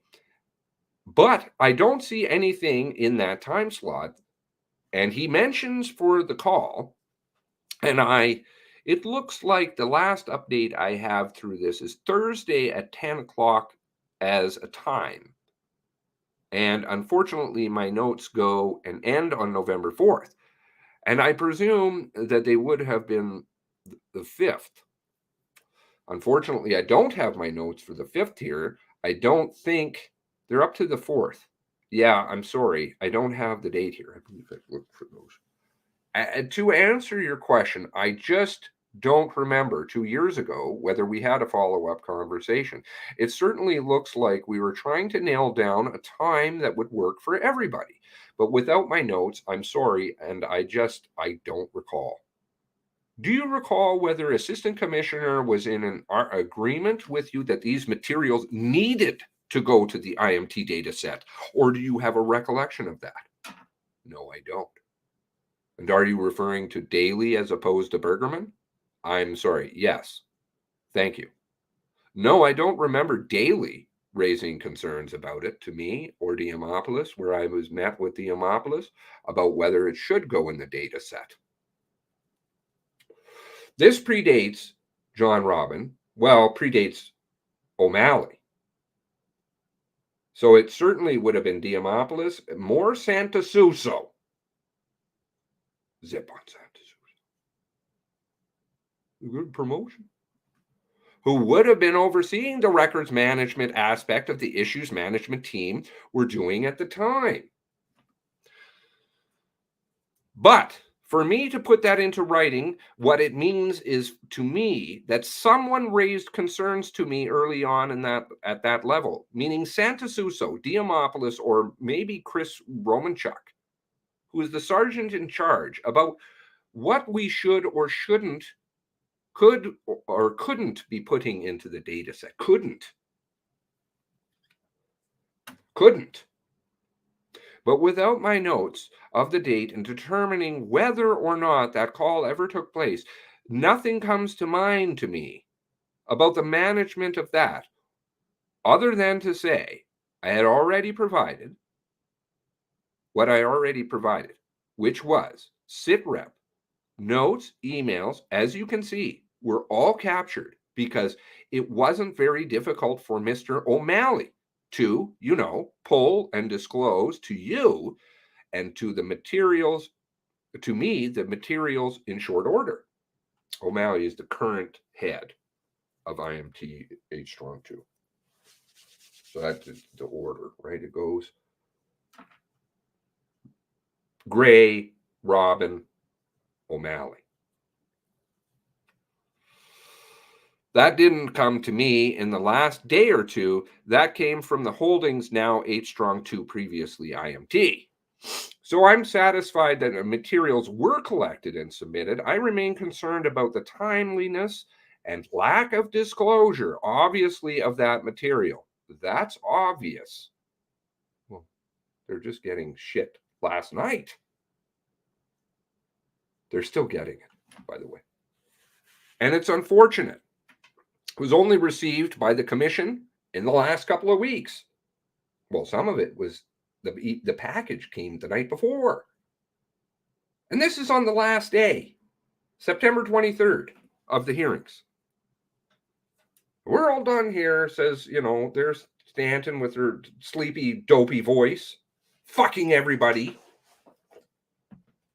Thank you for that. Thank you for that. Thank you for that. Let's talk about feathers.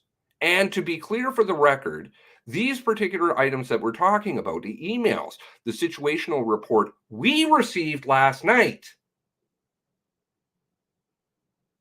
September 22nd. Unbelievable. And then I want to go forward, if I could, to November 24th, 2020. And Ms. Ronsley, it's page 42 in the package we received last night. So you should have a hard copy there, Chief Superintendent. It's on the screen. If you can have a look at this, please. Yes, I can see that. And just for the record, we may have to clean up the record with some of the previous documents we've gone to. But let me try this one. The email dated November 24th at 1:49. It appears from yourself to Debbie Trask. Debbie in the notes, Debbie. Where the notes? Where the notes? Not the notes on this one. This one too. She got some other really important notes. And it pertains to arranging a 1-hour meeting, you'll see, with, among others, the director of CERT, Felix, to discuss its decision not to investigate the referral we've been discussing this morning. Can you tell me whether that meeting took place? I can tell you that that meeting did not take place. And why not? I don't know why it didn't take place. Debbie, by the way, Debbie Trask was my executive assistant at the time, and she would have reached down to the CO's executive assistant. Who was that at the time? I forget. Her counterpart to try and arrange this. And I can just tell you that that meeting, either in person or by phone, never took place. And that conversation involving all three of us, I just don't recall ever taking place. Cashionne, Bergerman, Leather. Just poof. Don't worry, we're not investigating. I see the time. What I'm suggest this. I'd just like to ask you one further question. Then I'd like to invite other commission team members to ask any follow-up, and then we'll take a break, if that's all right, Chief Superintendent, for about 15 minutes. And we'll just determine what we've got left to ask you. We're getting very close to the end, and thank you for your time again today. He's just fucking letting it fly. My follow-up question on this, is there anything else on this issue, on the CERT referral, July 2020, that you'd like to tell us that I haven't already asked you about yet? Reactive? Remember? Well, to be full and frank, the only other thing that I thought I should raise is about 2 weeks ago, maybe 3. This is interesting. This is interesting. Take note. Director Cashionne reached out to my old office in H Division looking for me to call him. He's already gone, right? But Felix wanted to have a job, which I did. He now, of course, retired several months. Remember? He just kind of went out the door. Where's that?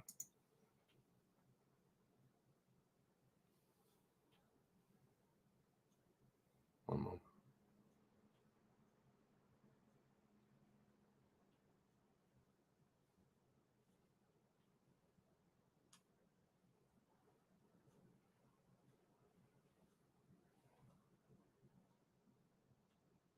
So many tabs. Keeping track of people isn't easy to do all the time. Keeping them on the straight and narrow.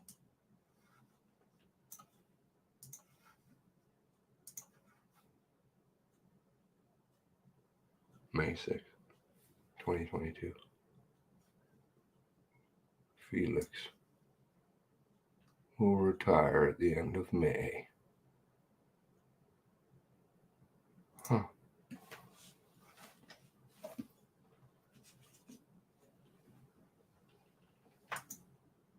Dang. Oh, they're gonna get big. There's a lot more.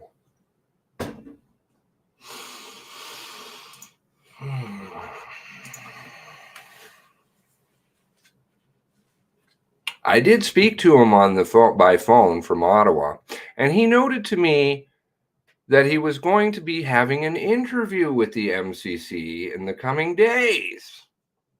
And did I recall a meeting that we had in July 2020 about a referral? I said, yes, of course.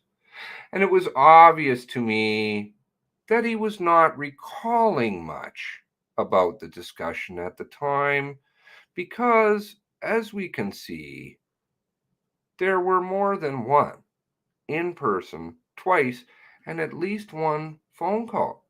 He couldn't recall what outcome and decision was. And I had, in anticipation of the phone call, pulled my emails. And the most important to me was his decision email, or the final email that he wrote to me in October. And he thanked me for that. Call it recollection. Ooh. Oh, that paper trail. He's going to pretend he doesn't know anything about it. Director Cashion.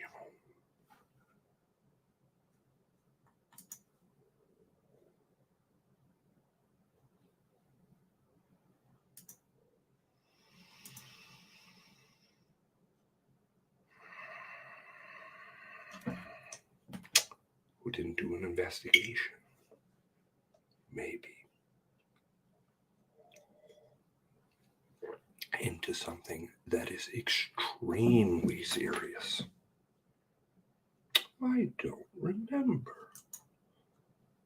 I'm going to be having this meeting in a couple weeks. Can you help me? He wants it on the record, kind of playing dopey. Yeah, okay. I didn't provide any materials to him, just to be clear, in writing or otherwise. It was just a catch-up call. No more than 10 minutes in duration. So I just thought, you should be aware of that.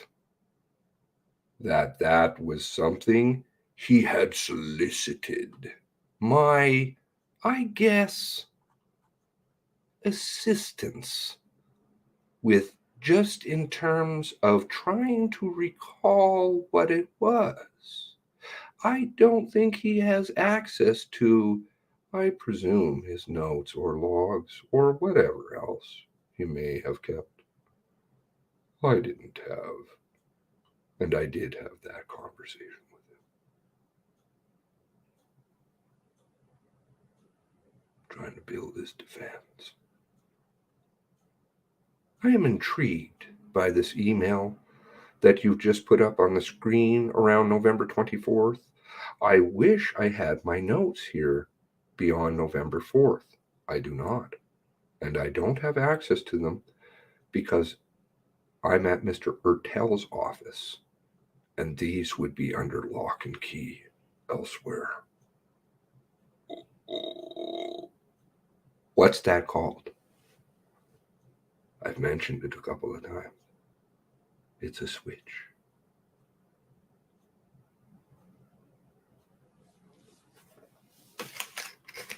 He's good. He's good. I apologize, Chief Superintendent. I really do.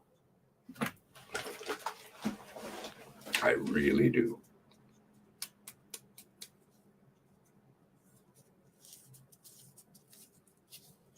I dumped on you for years.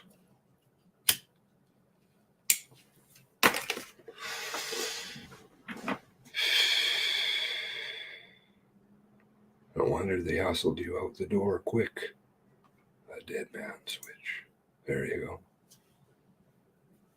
He's built himself a defense, a castle. Don't fuck with me. But he knows the system. If you'd like, I can look for them for whatever you might be recorded in the time after November 24th. Whatever might be recorded in the time after November 24th, because I'm sorry, other than recalling we didn't have the meeting, I don't recall whether there was any additional email exchanges or whether I noted the reason for this meeting not taking place or for my own peace of mind. I'd like to follow up on that. Look at him. You see, this is so different than just asking questions to somebody and them just giving you kind of the reactive answer. He's volunteering. He's volunteering information. Is there anything else you'd like to tell us? Yeah, actually, I would. and I'd like to follow up on that. I'd like to tell you about the phone call Felix had with me. We would be very grateful if you could. And if there's any other documents, emails, and that you come across in the course, we'd be grateful if you could send them through your counsel. Will do. And I'll turn it over to the other team members to ask any other follow-up on this issue. Emma Ronsley. None for me. Barbara McLean. I just have a quick follow-up. The email that's part of the package from then Director Cascione, I think it's page 38, the package that they received the night before. I think it's page 38 on that package. And it's an email on October 26, 2020, where it says he apologizes for not confirming with you in writing and following up, but he advises that CERT would not be investigating the matter. Did you or the RCMP ever receive anything else in writing from Director about his decision not to invoke the mandate? No. For me, that was as formal as we were going to receive. That was, for me, his formal position. Yeah, one line just to... Sorry, we're done here. Okay. Because I want to make sure, I think you mentioned the decision in the memo earlier. I just want to make sure that this was all that you received from him. Right. I was hoping for something similar to the memo I wrote to him. And quite frankly, I have to say, in all CERT investigations, when a decision is rendered to charge or not, we receive a CERT letter. You know, letterhead signed by the director. So I asked for that. This is what I received. A one-liner. Huh. I mean, it's as sufficient and clearly it came from him and his email based on my response, but it's a little unusual that it didn't come to me in the form of a letter as they always do. Okay, great. Thank you very much. That was my question. All right, Chief Superintendent, thank you. We'll take a 15-minute break and 15 minutes and we'll come back and wrap things up. For the record, it's 2:21. We'll take a 15-minute break.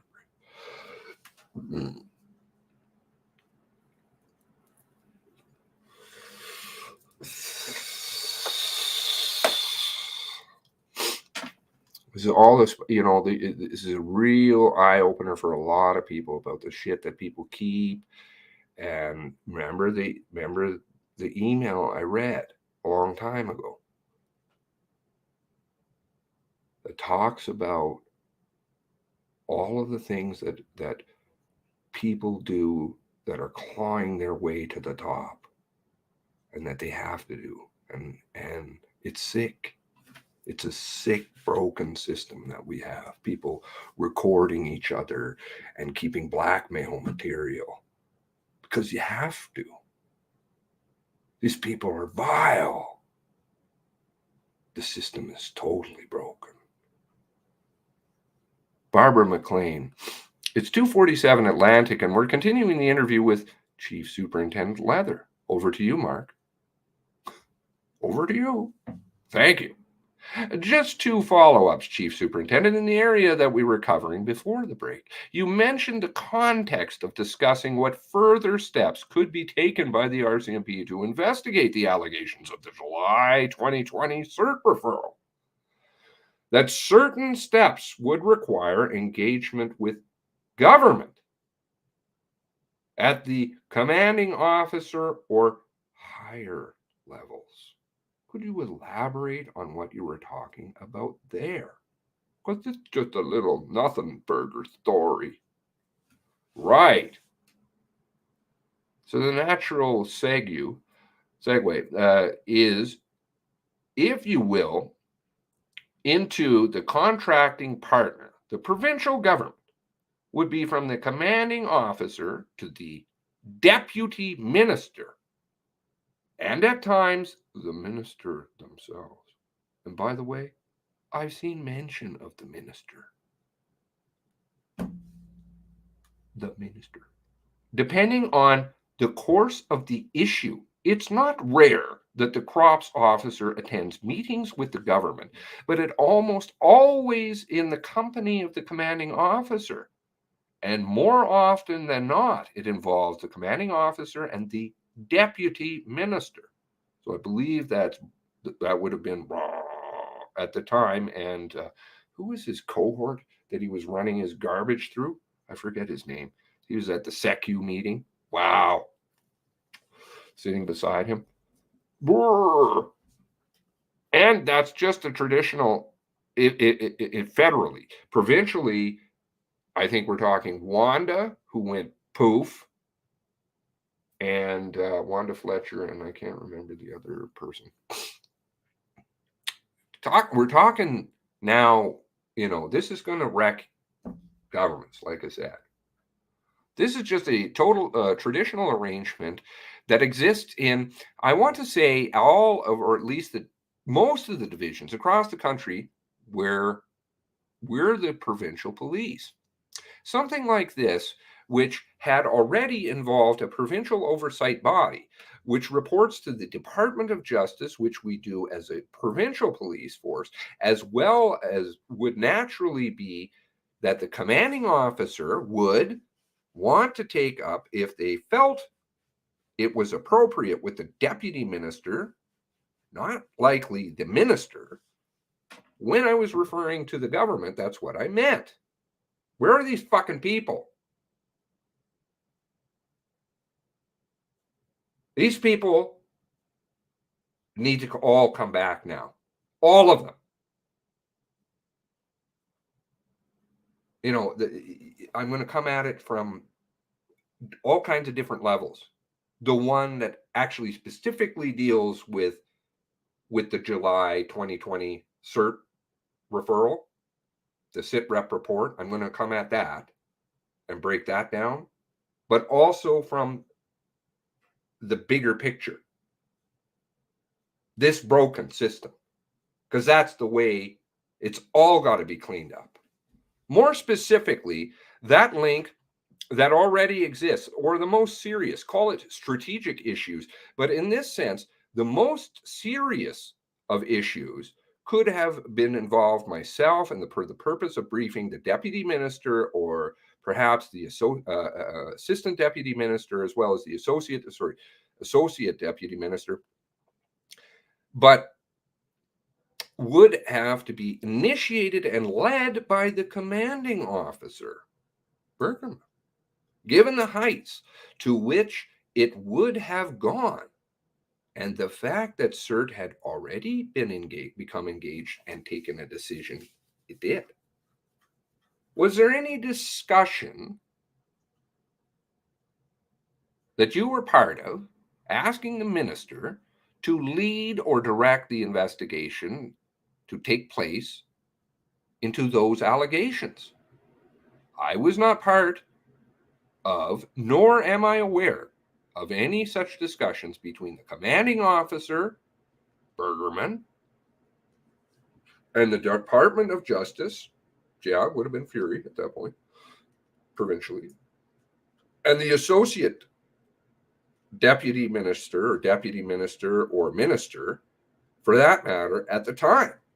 So no, I do not participate in, nor am I aware of any such meetings. Did you have any internal discussions through about looking at that as an option, about going to the government and saying, would you do a direct investigation? No, we did not. And again, I was not part of any discussions with the commanding officer about engaging the government in that fashion. While we were on break, again, I apologize for the delay, we were able to find One further note on this topic, March 21st, and I'll ask Ms. Ronsley if she could put it up spring.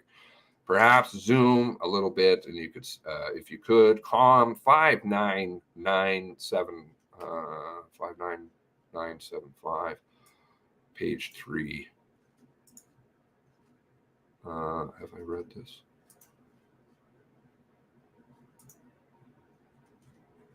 I've been busy reading. Did a lot of good stuff.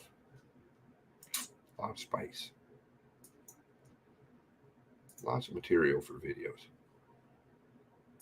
Okay, so page 3, this is his hand notebook.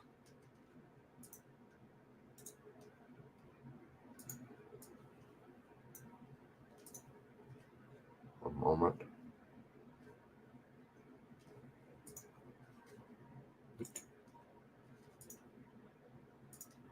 Page 3.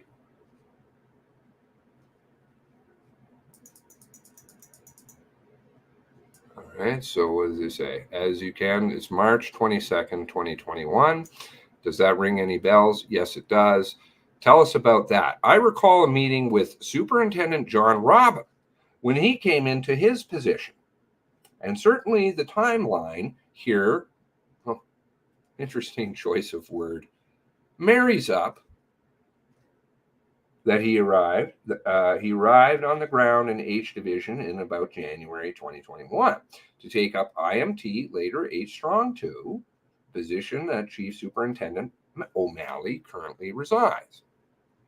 And this topic I wanted to discuss with John, the files of disclosure, a review, a file that had been given contained quite a bit of privileged information, redaction information. Chief Superintendent Robbins' background, he was well equipped to have this conversation. Having been the director of General Covert Ops here in Ottawa, at least a couple of years, and then he was well versed of those couple of sensitive police matters. Balin.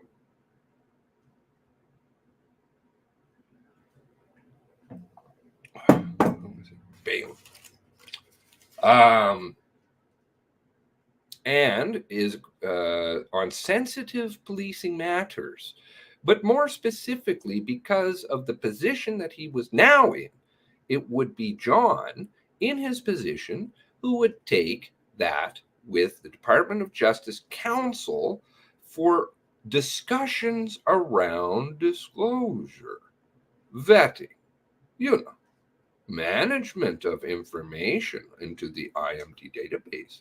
H Strong 2. The shit that got to the Mass Casualty Commission. Oh, the dirt. And I remember the conversation. Not just Mass Casualty, ESDC and Hoyt, which nobody has really seen much about. Clamp it! I remember Chief Superintendent Robin raising some real concerns about the sensitivity of the information. Because there's nothing to see here. And some extra disclosure requirements that would have to be applied, given the nature of that. And again, I felt it was in good hands with him, and he noted that he would be having, and I'm quite certain that he did have, a follow-up conversations with Department of Justice counsel and its disclosure that's what I recall from that entry.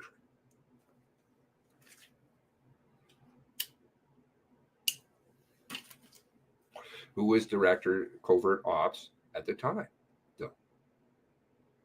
Balin.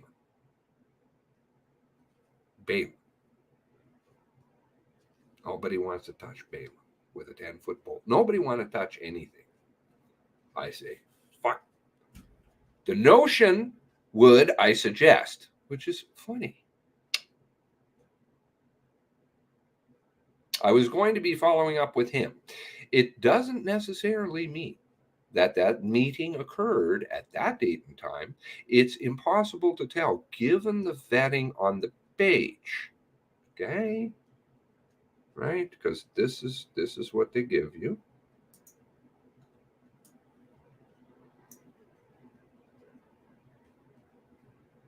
So obviously he's looking at the notes that the DOJ provided, which all look like this. Fucking garbage.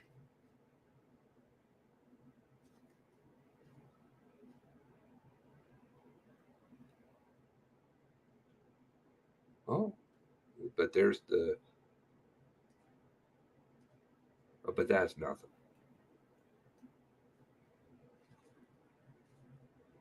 Just wait till you understand the rest of the story. True? Just beginning. Just the beginning. Oh, gonna wreck a lot of things down there.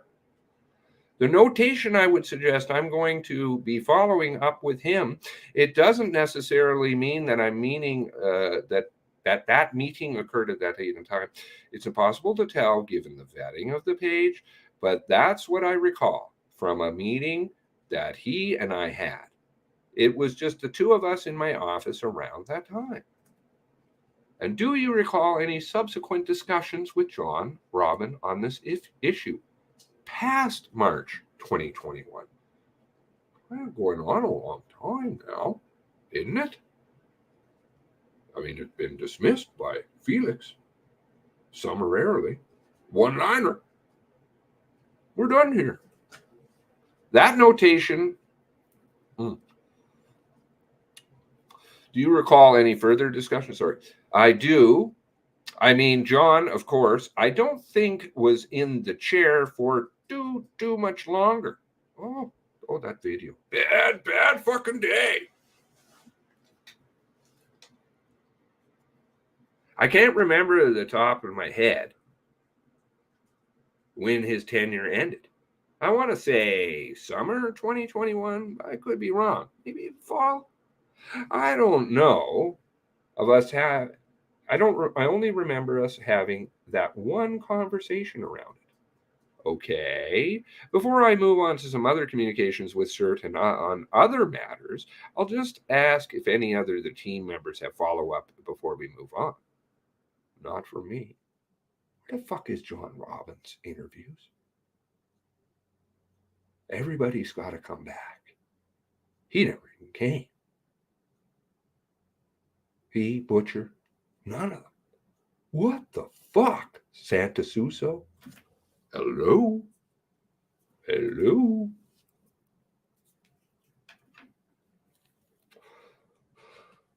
None from me. Thanks.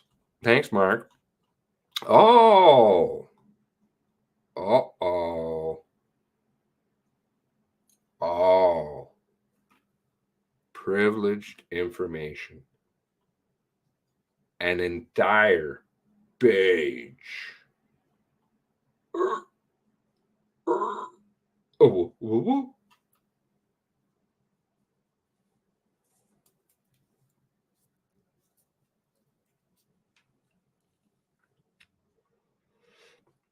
He was in it, but again, it was a small position. He was over in Ukraine, pissing around, doing his fucking thing over there.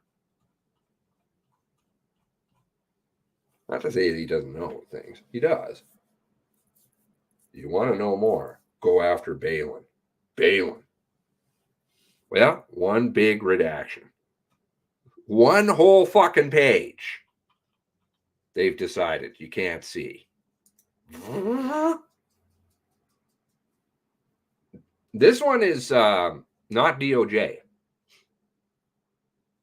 This is mass casualty.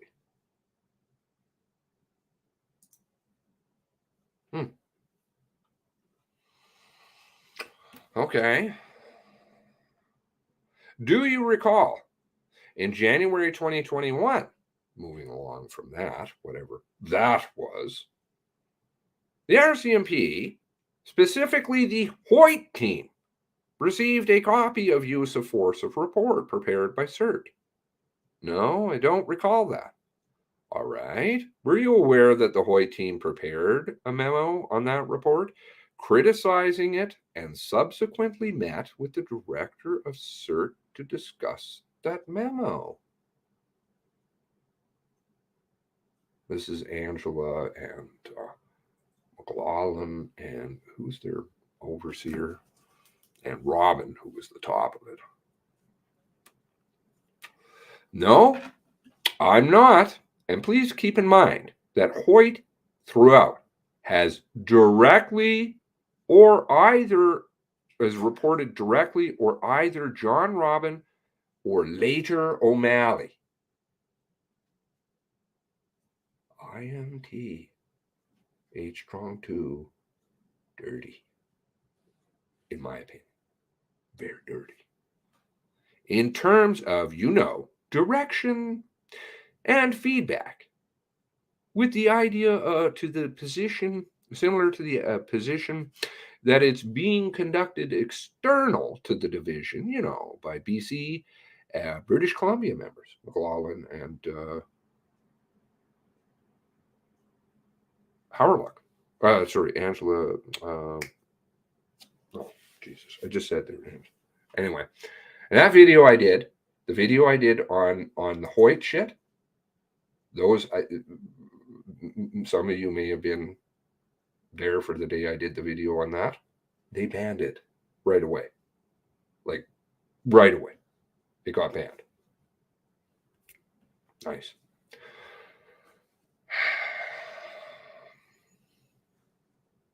Because there's problems over there with one of the people involved in BC, which I got into.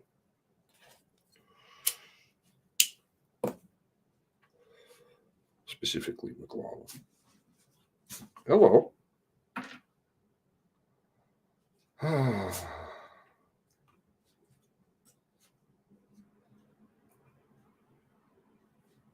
So it was the exception, not the rule, that I even became aware of what they were looking at or who they were speaking to, because it was done external to the division. So I'm afraid I don't recall any of that. And I take you, maybe from your evidence just now, you didn't have any meetings or calls with CERT director or the CERT investigators with respect to the Onslow case? No, I didn't. Indiscernible. I was, sorry, go ahead.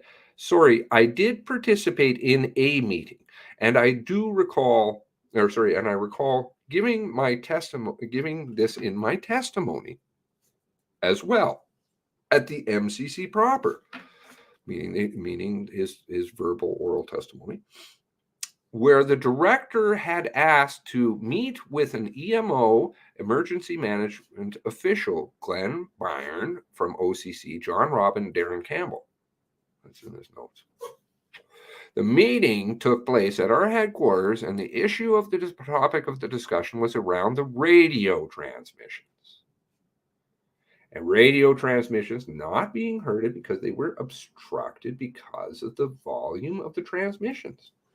Right? That's what reason it was.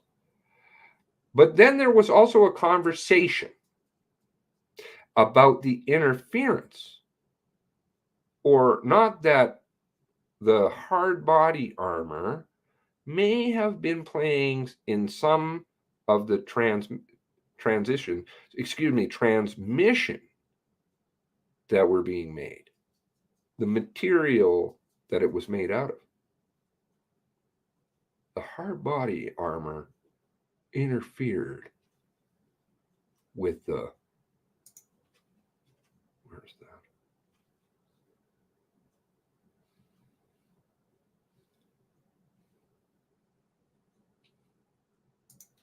Okay. So this is pertinent to it.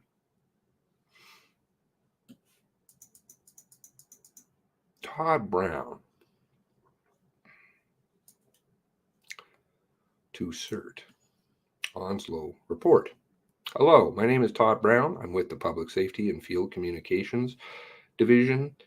Actually, here, it's kind of crooked.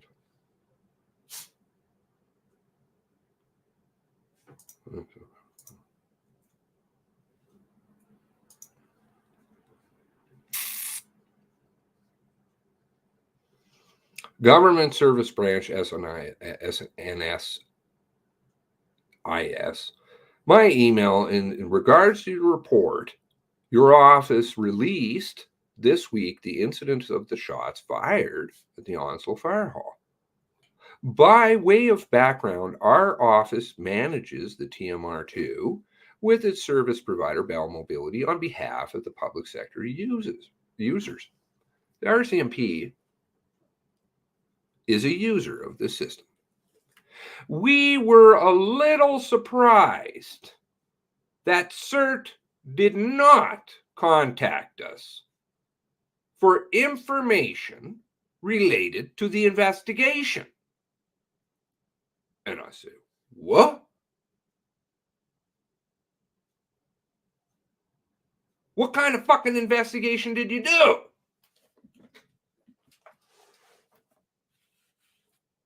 Our office has multiple IT tools that allow us to do our own forensic analysis of network performance. No other organization other than Bell Mobility would have access to these tools, including the RCMP. Additionally, with respect to one part of the analysis, the report states, quote, the sole reason why SO2, who's that? I don't even remember which one SO2 is. Brown Melanson was unable to communicate what they were seeing was because there was no available talk path due to the heavy volume of radio traffic, which is easily disprovable. This may or may not be accurate. We don't know.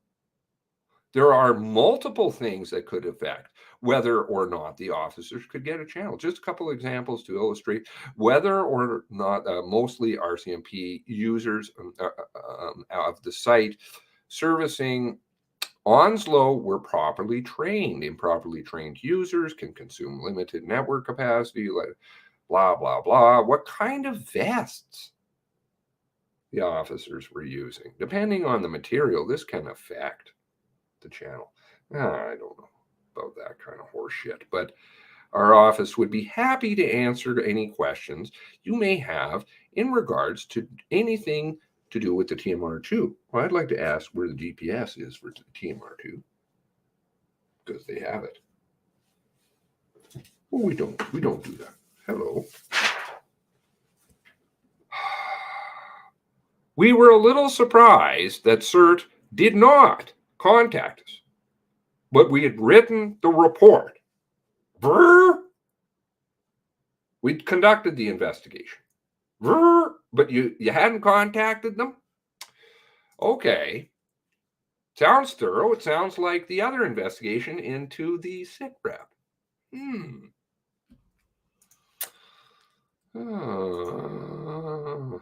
Okay.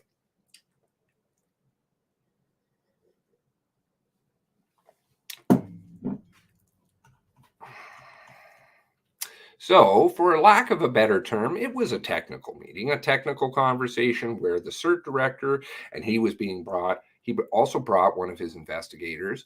I want to say it was Mr. Stoddard, but I could be wrong. Might have been Mr. Legere. I can't remember who's out first. And they went, like, they just kind of dropped everything and they're like, I'm going back to HRP. I don't know if they just didn't like what they saw. I'm not sure, but they bailed. And we're interested in the technical aspects around the transmission.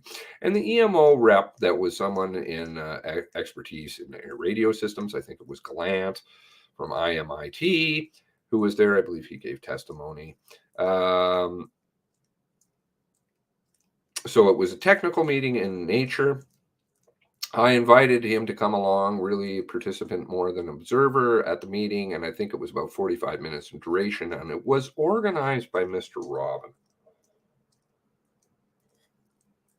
They're looking for IMT, Issues Management Team, strong to, that's their sole purpose, really, is to farm defenses for why things didn't work that day, those 2 days. That's all. You can tell it from Diamopoulos's interview, because they don't even ask about anything positive. They just ask about, oh, well, the 911 system, they look for all the flaws, and that's about it. For those attendees and myself, this is the only time that I recall meeting Mr. Cashillon or any of his investigators as it related to Onslow. Odd,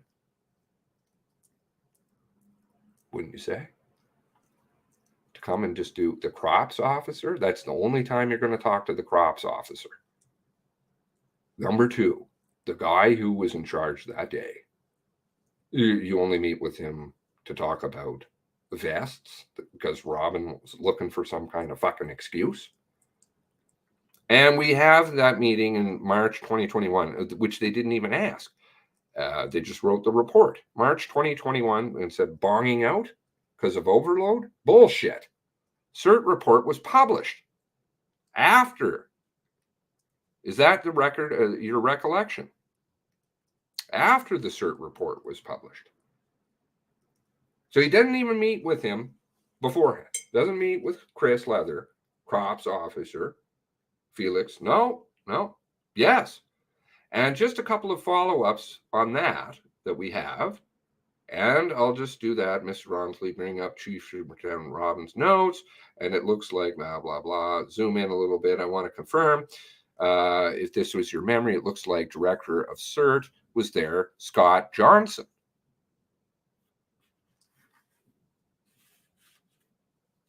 Yes. Scott Johnson looks like, yes. Glenn Byron, Glenn Award. Glenn, who seems to be related to two people more. Nepotism. And there's a few other names.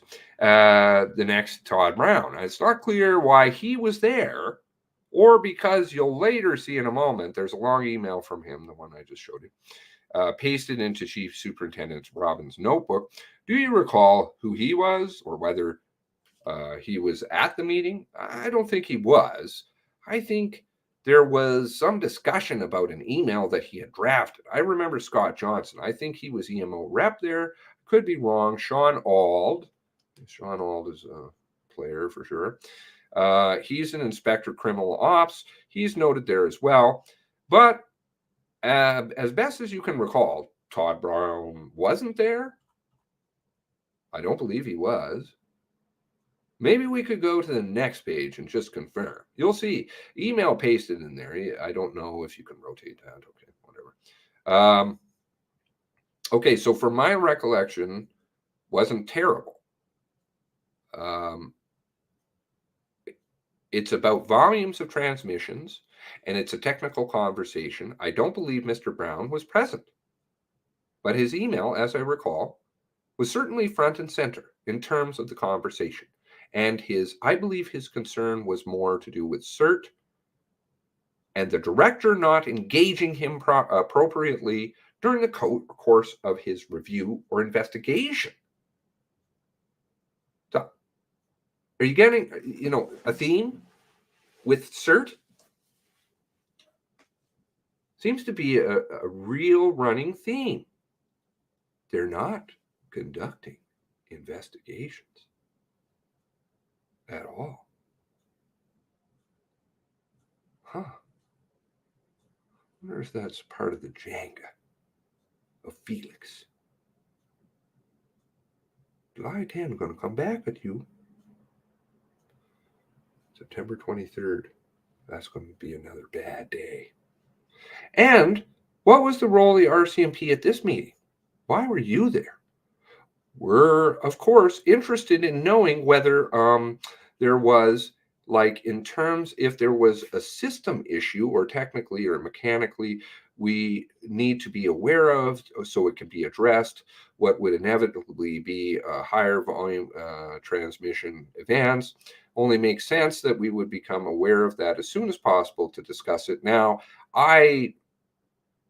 don't agree personally on my side with this. If this is an independent thing, supposedly, the RCMP should not be present.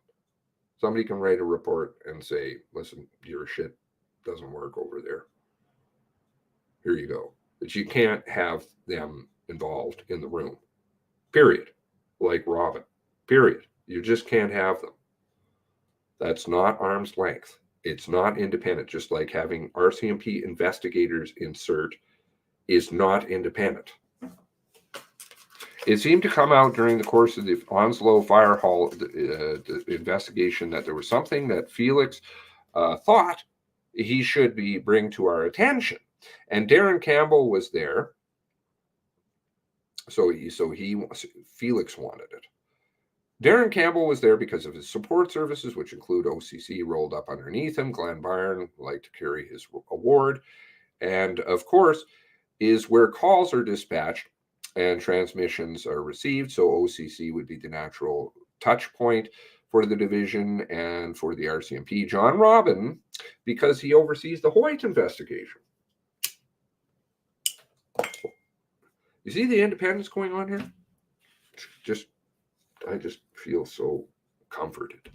Darren was because he oversees OCC, Glenn because he was carrying the award, and I guess myself because for my oversight of the support services program. So in terms of why we were there, it does make sense.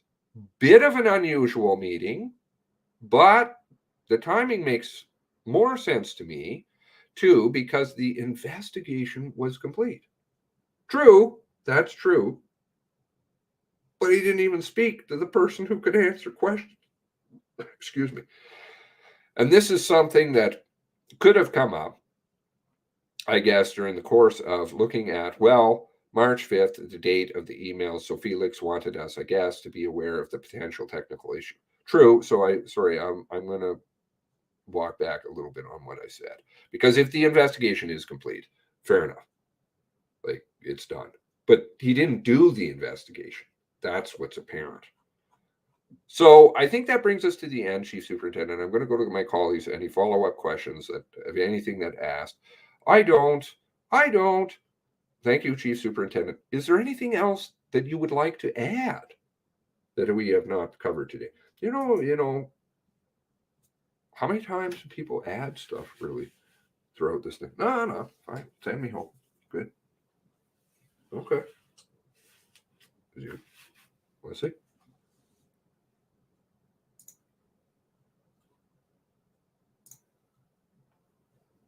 Yeah. Of course, Felix cannot recall. Great. The bonging out is bullshit. It's provably false. No, just clarification on whether or not there's a requirement for me to dig up my notes. November, December timeframe. He's like he wants to give stuff. He's like, what do you guys need? How can I help? This system is fucked. So I'm just here as a tool. Use me. It sounds like there is, because what you have is heavily vetted, and I still would want to check to see if that meeting took place with the CEO, myself, and the CERT director. What's he saying? He's saying, if you guys have redacted notes, don't worry about it. Oh, I can see. I have transparent vision here. I can see through those black boxes you got. If you get black boxes, just tell me. I'll look underneath them and tell you what's there. Nice. Again, my recollection is it's possible that we had a phone call, perhaps, but an in-person meeting, I'm sure that I would remember. And I believe Mr. Ertel has passed along his lawyer, the sit rep, since we've been sitting. So is there anything else? Is there anything else for me to look into? For Leather? This is unheard of in any interview I've read. What do you need from me? What can I do? How can I help? Please. Ms. Ronsley, is there anything else? No, just the side sit rep. No, thank you very much. No, thanks. So, I mean, he even volunteers to look under the black boxes for them, and they're just like, it's okay. Don't worry about it. We'll just move along. Thanks for coming out. What? This interview is gold. Maybe I'm getting it. There's always people in the background. They're always playing games. I don't know. But to me, seems very honest. I mean, frankly, his fucking body shows it. His body shows it. He's a ruin. And I'm sure he's keeping a lot of dirt on people just so he stays in the picture.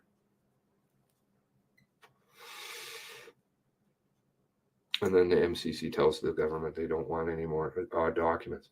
Where's 60,000+ documents? Where are they?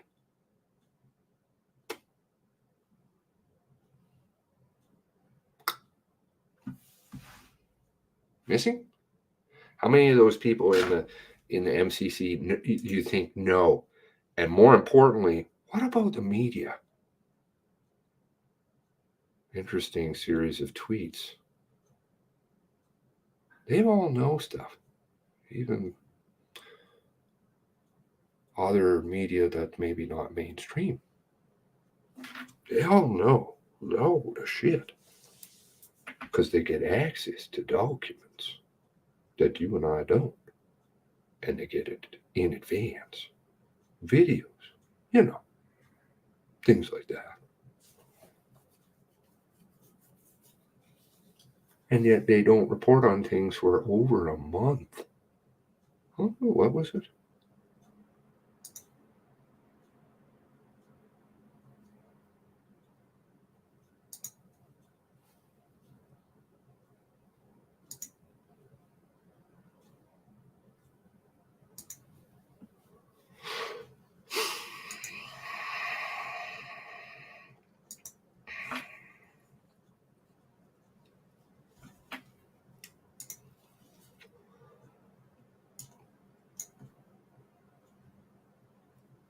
What? I put that up. Why is it not there?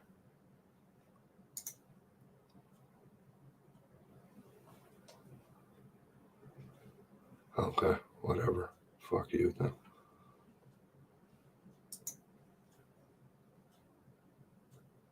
Oh, woof.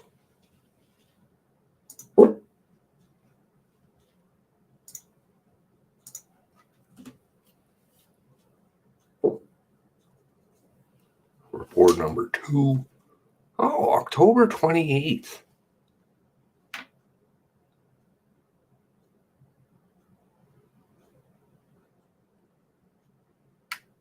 Scotia's Attorney General says his department is now reviewing the information about allegations of misconduct revealed in a document we first told you about last night. A 2020 RCMP report was made public by the inquiry we first told you about last night. You first told them about it last night, even though you guys have had access to the shit the whole time. Even though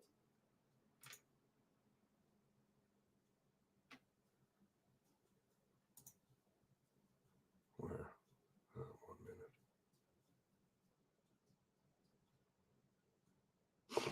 Excuse me. Where did that go?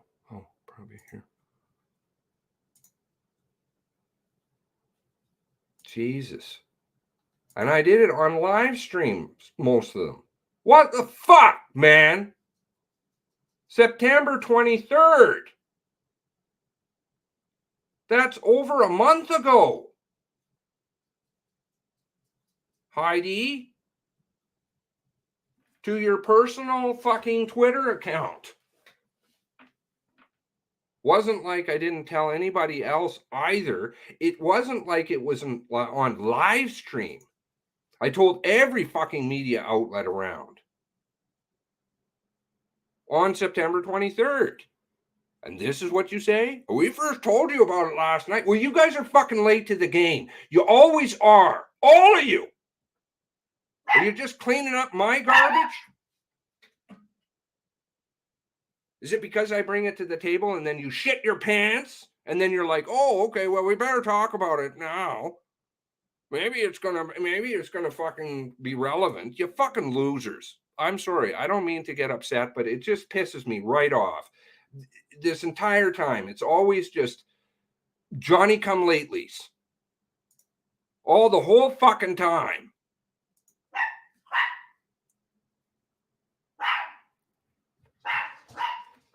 I don't know. If I was a greedy fucker or some bullshit, I'd open up a Patreon account. I'll tell you about the story a month, a year in advance. Don't worry about it. I'll tell you about Elmsdale. I'll tell you about whatever. Fuck, man. Scotia's Attorney General says his department is now reviewing the information about allegations of misconduct revealed in a document we first told you about last night. A 2020 RCMP report was made public by good for you, tell him. into the Nova Scotia mass shooting. CTV's Heidi Petrocek has reaction. Trural's police chief had no idea allegations had been made against members of his force back in 2020. Allegations found in an RCMP report and reviewed by the province's police watchdog. His force's response, a statement reading in part, "No one from CERT has ever contacted the Trural Police Service regarding these allegations, leaving us with minimal information to comment on." The Trural Police Service is pleased that CERT investigated these allegations in 2020 and found no criminality. The fact Trural Police was never notified, surprising to this former police commissioner.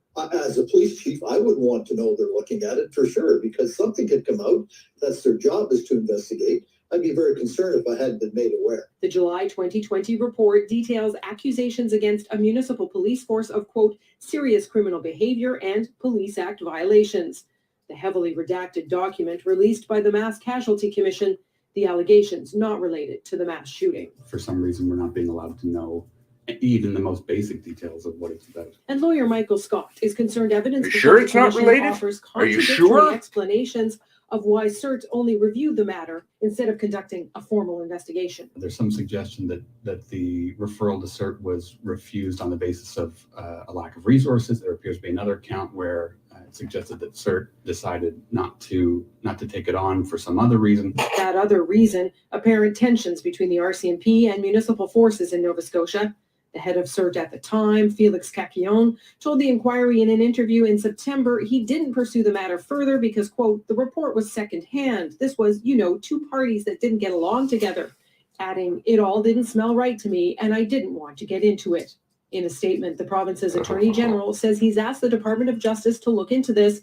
Oversight is a responsibility we take seriously, writes Brad Johns. I have asked the Department of Justice to review the information, and I will be considering whether further steps need to be taken. Heidi Petrocek, CTV News, Halifax. Oh, you are so understating and so underselling what happened. And what the relevance and importance of that. I don't know if I should do that in this video. Whoa.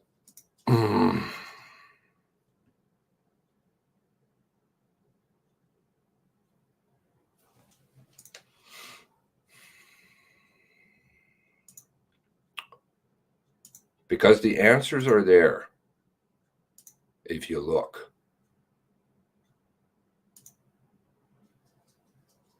All right, so you get the original SITREP report, which interesting because there's different incarnations of the SITREP report. The situational report, there's different ones, okay? And I'll, see, do I have the other one open? I've yet to review the materials that you have. Felix. Because are you really going to even review it, Felix? Okay. So, somewhere over here, where's the other one?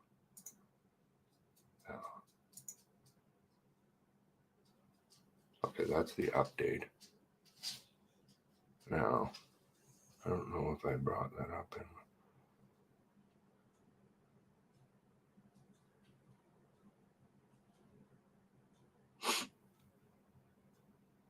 The original one mentioned monies.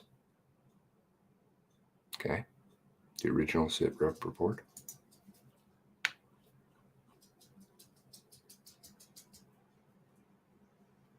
This is the original one, the one that I read September 23rd. The diversion of source payment monies. Also, the people that are marked personal information have now changed to, let's see, do I have a picture of it?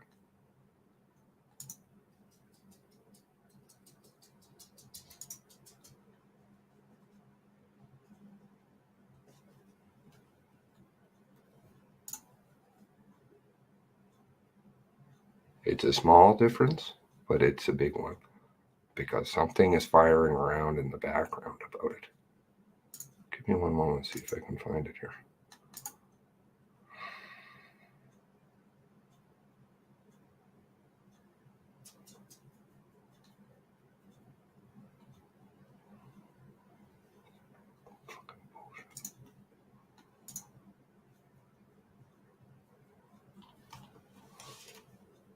Aha.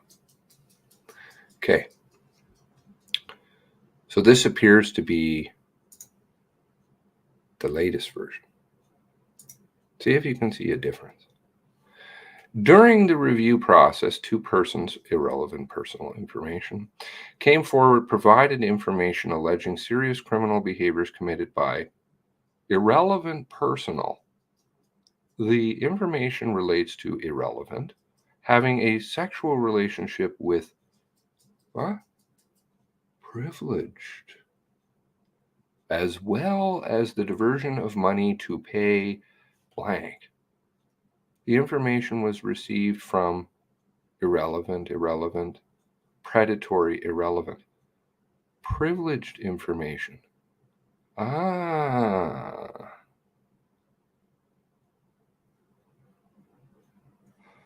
That may not make a difference to other people. First of all, the source monies comment is different. This is the July 29th one, so this is later, but the actual 10th one has been changed. And the redactions changed to privileged on certain things rather than just irrelevant information, personal information. Which means that I suspect that there's an investigation going on in the background.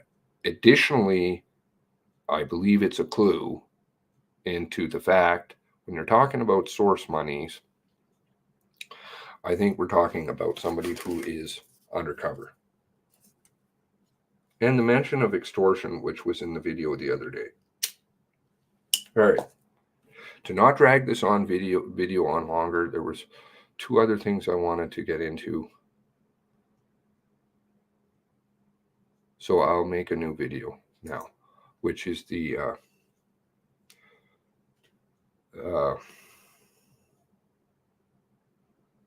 why I think that this is so serious and some things I was able to dig up.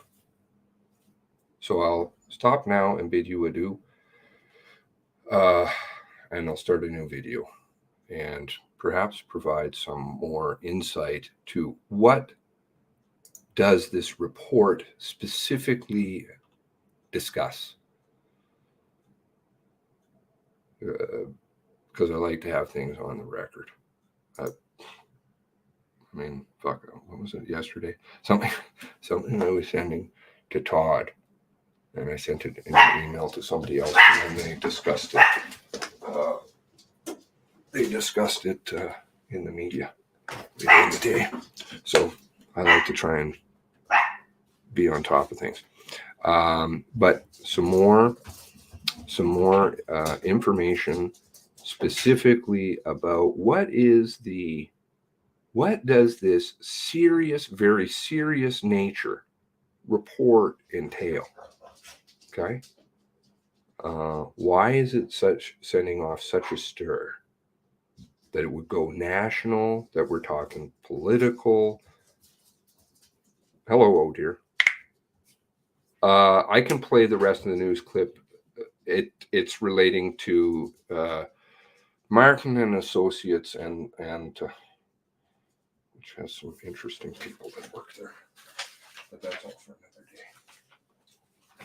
another day. And gets into another story. But I want to stick with July 10th because this one is big for now. I can put the link for the CTV story. Where is that? Oh fuck, I have it somewhere. So okay, I'm going to start another video if you don't mind, and I'll see you in a couple of minutes. God bless you. God bless the 23.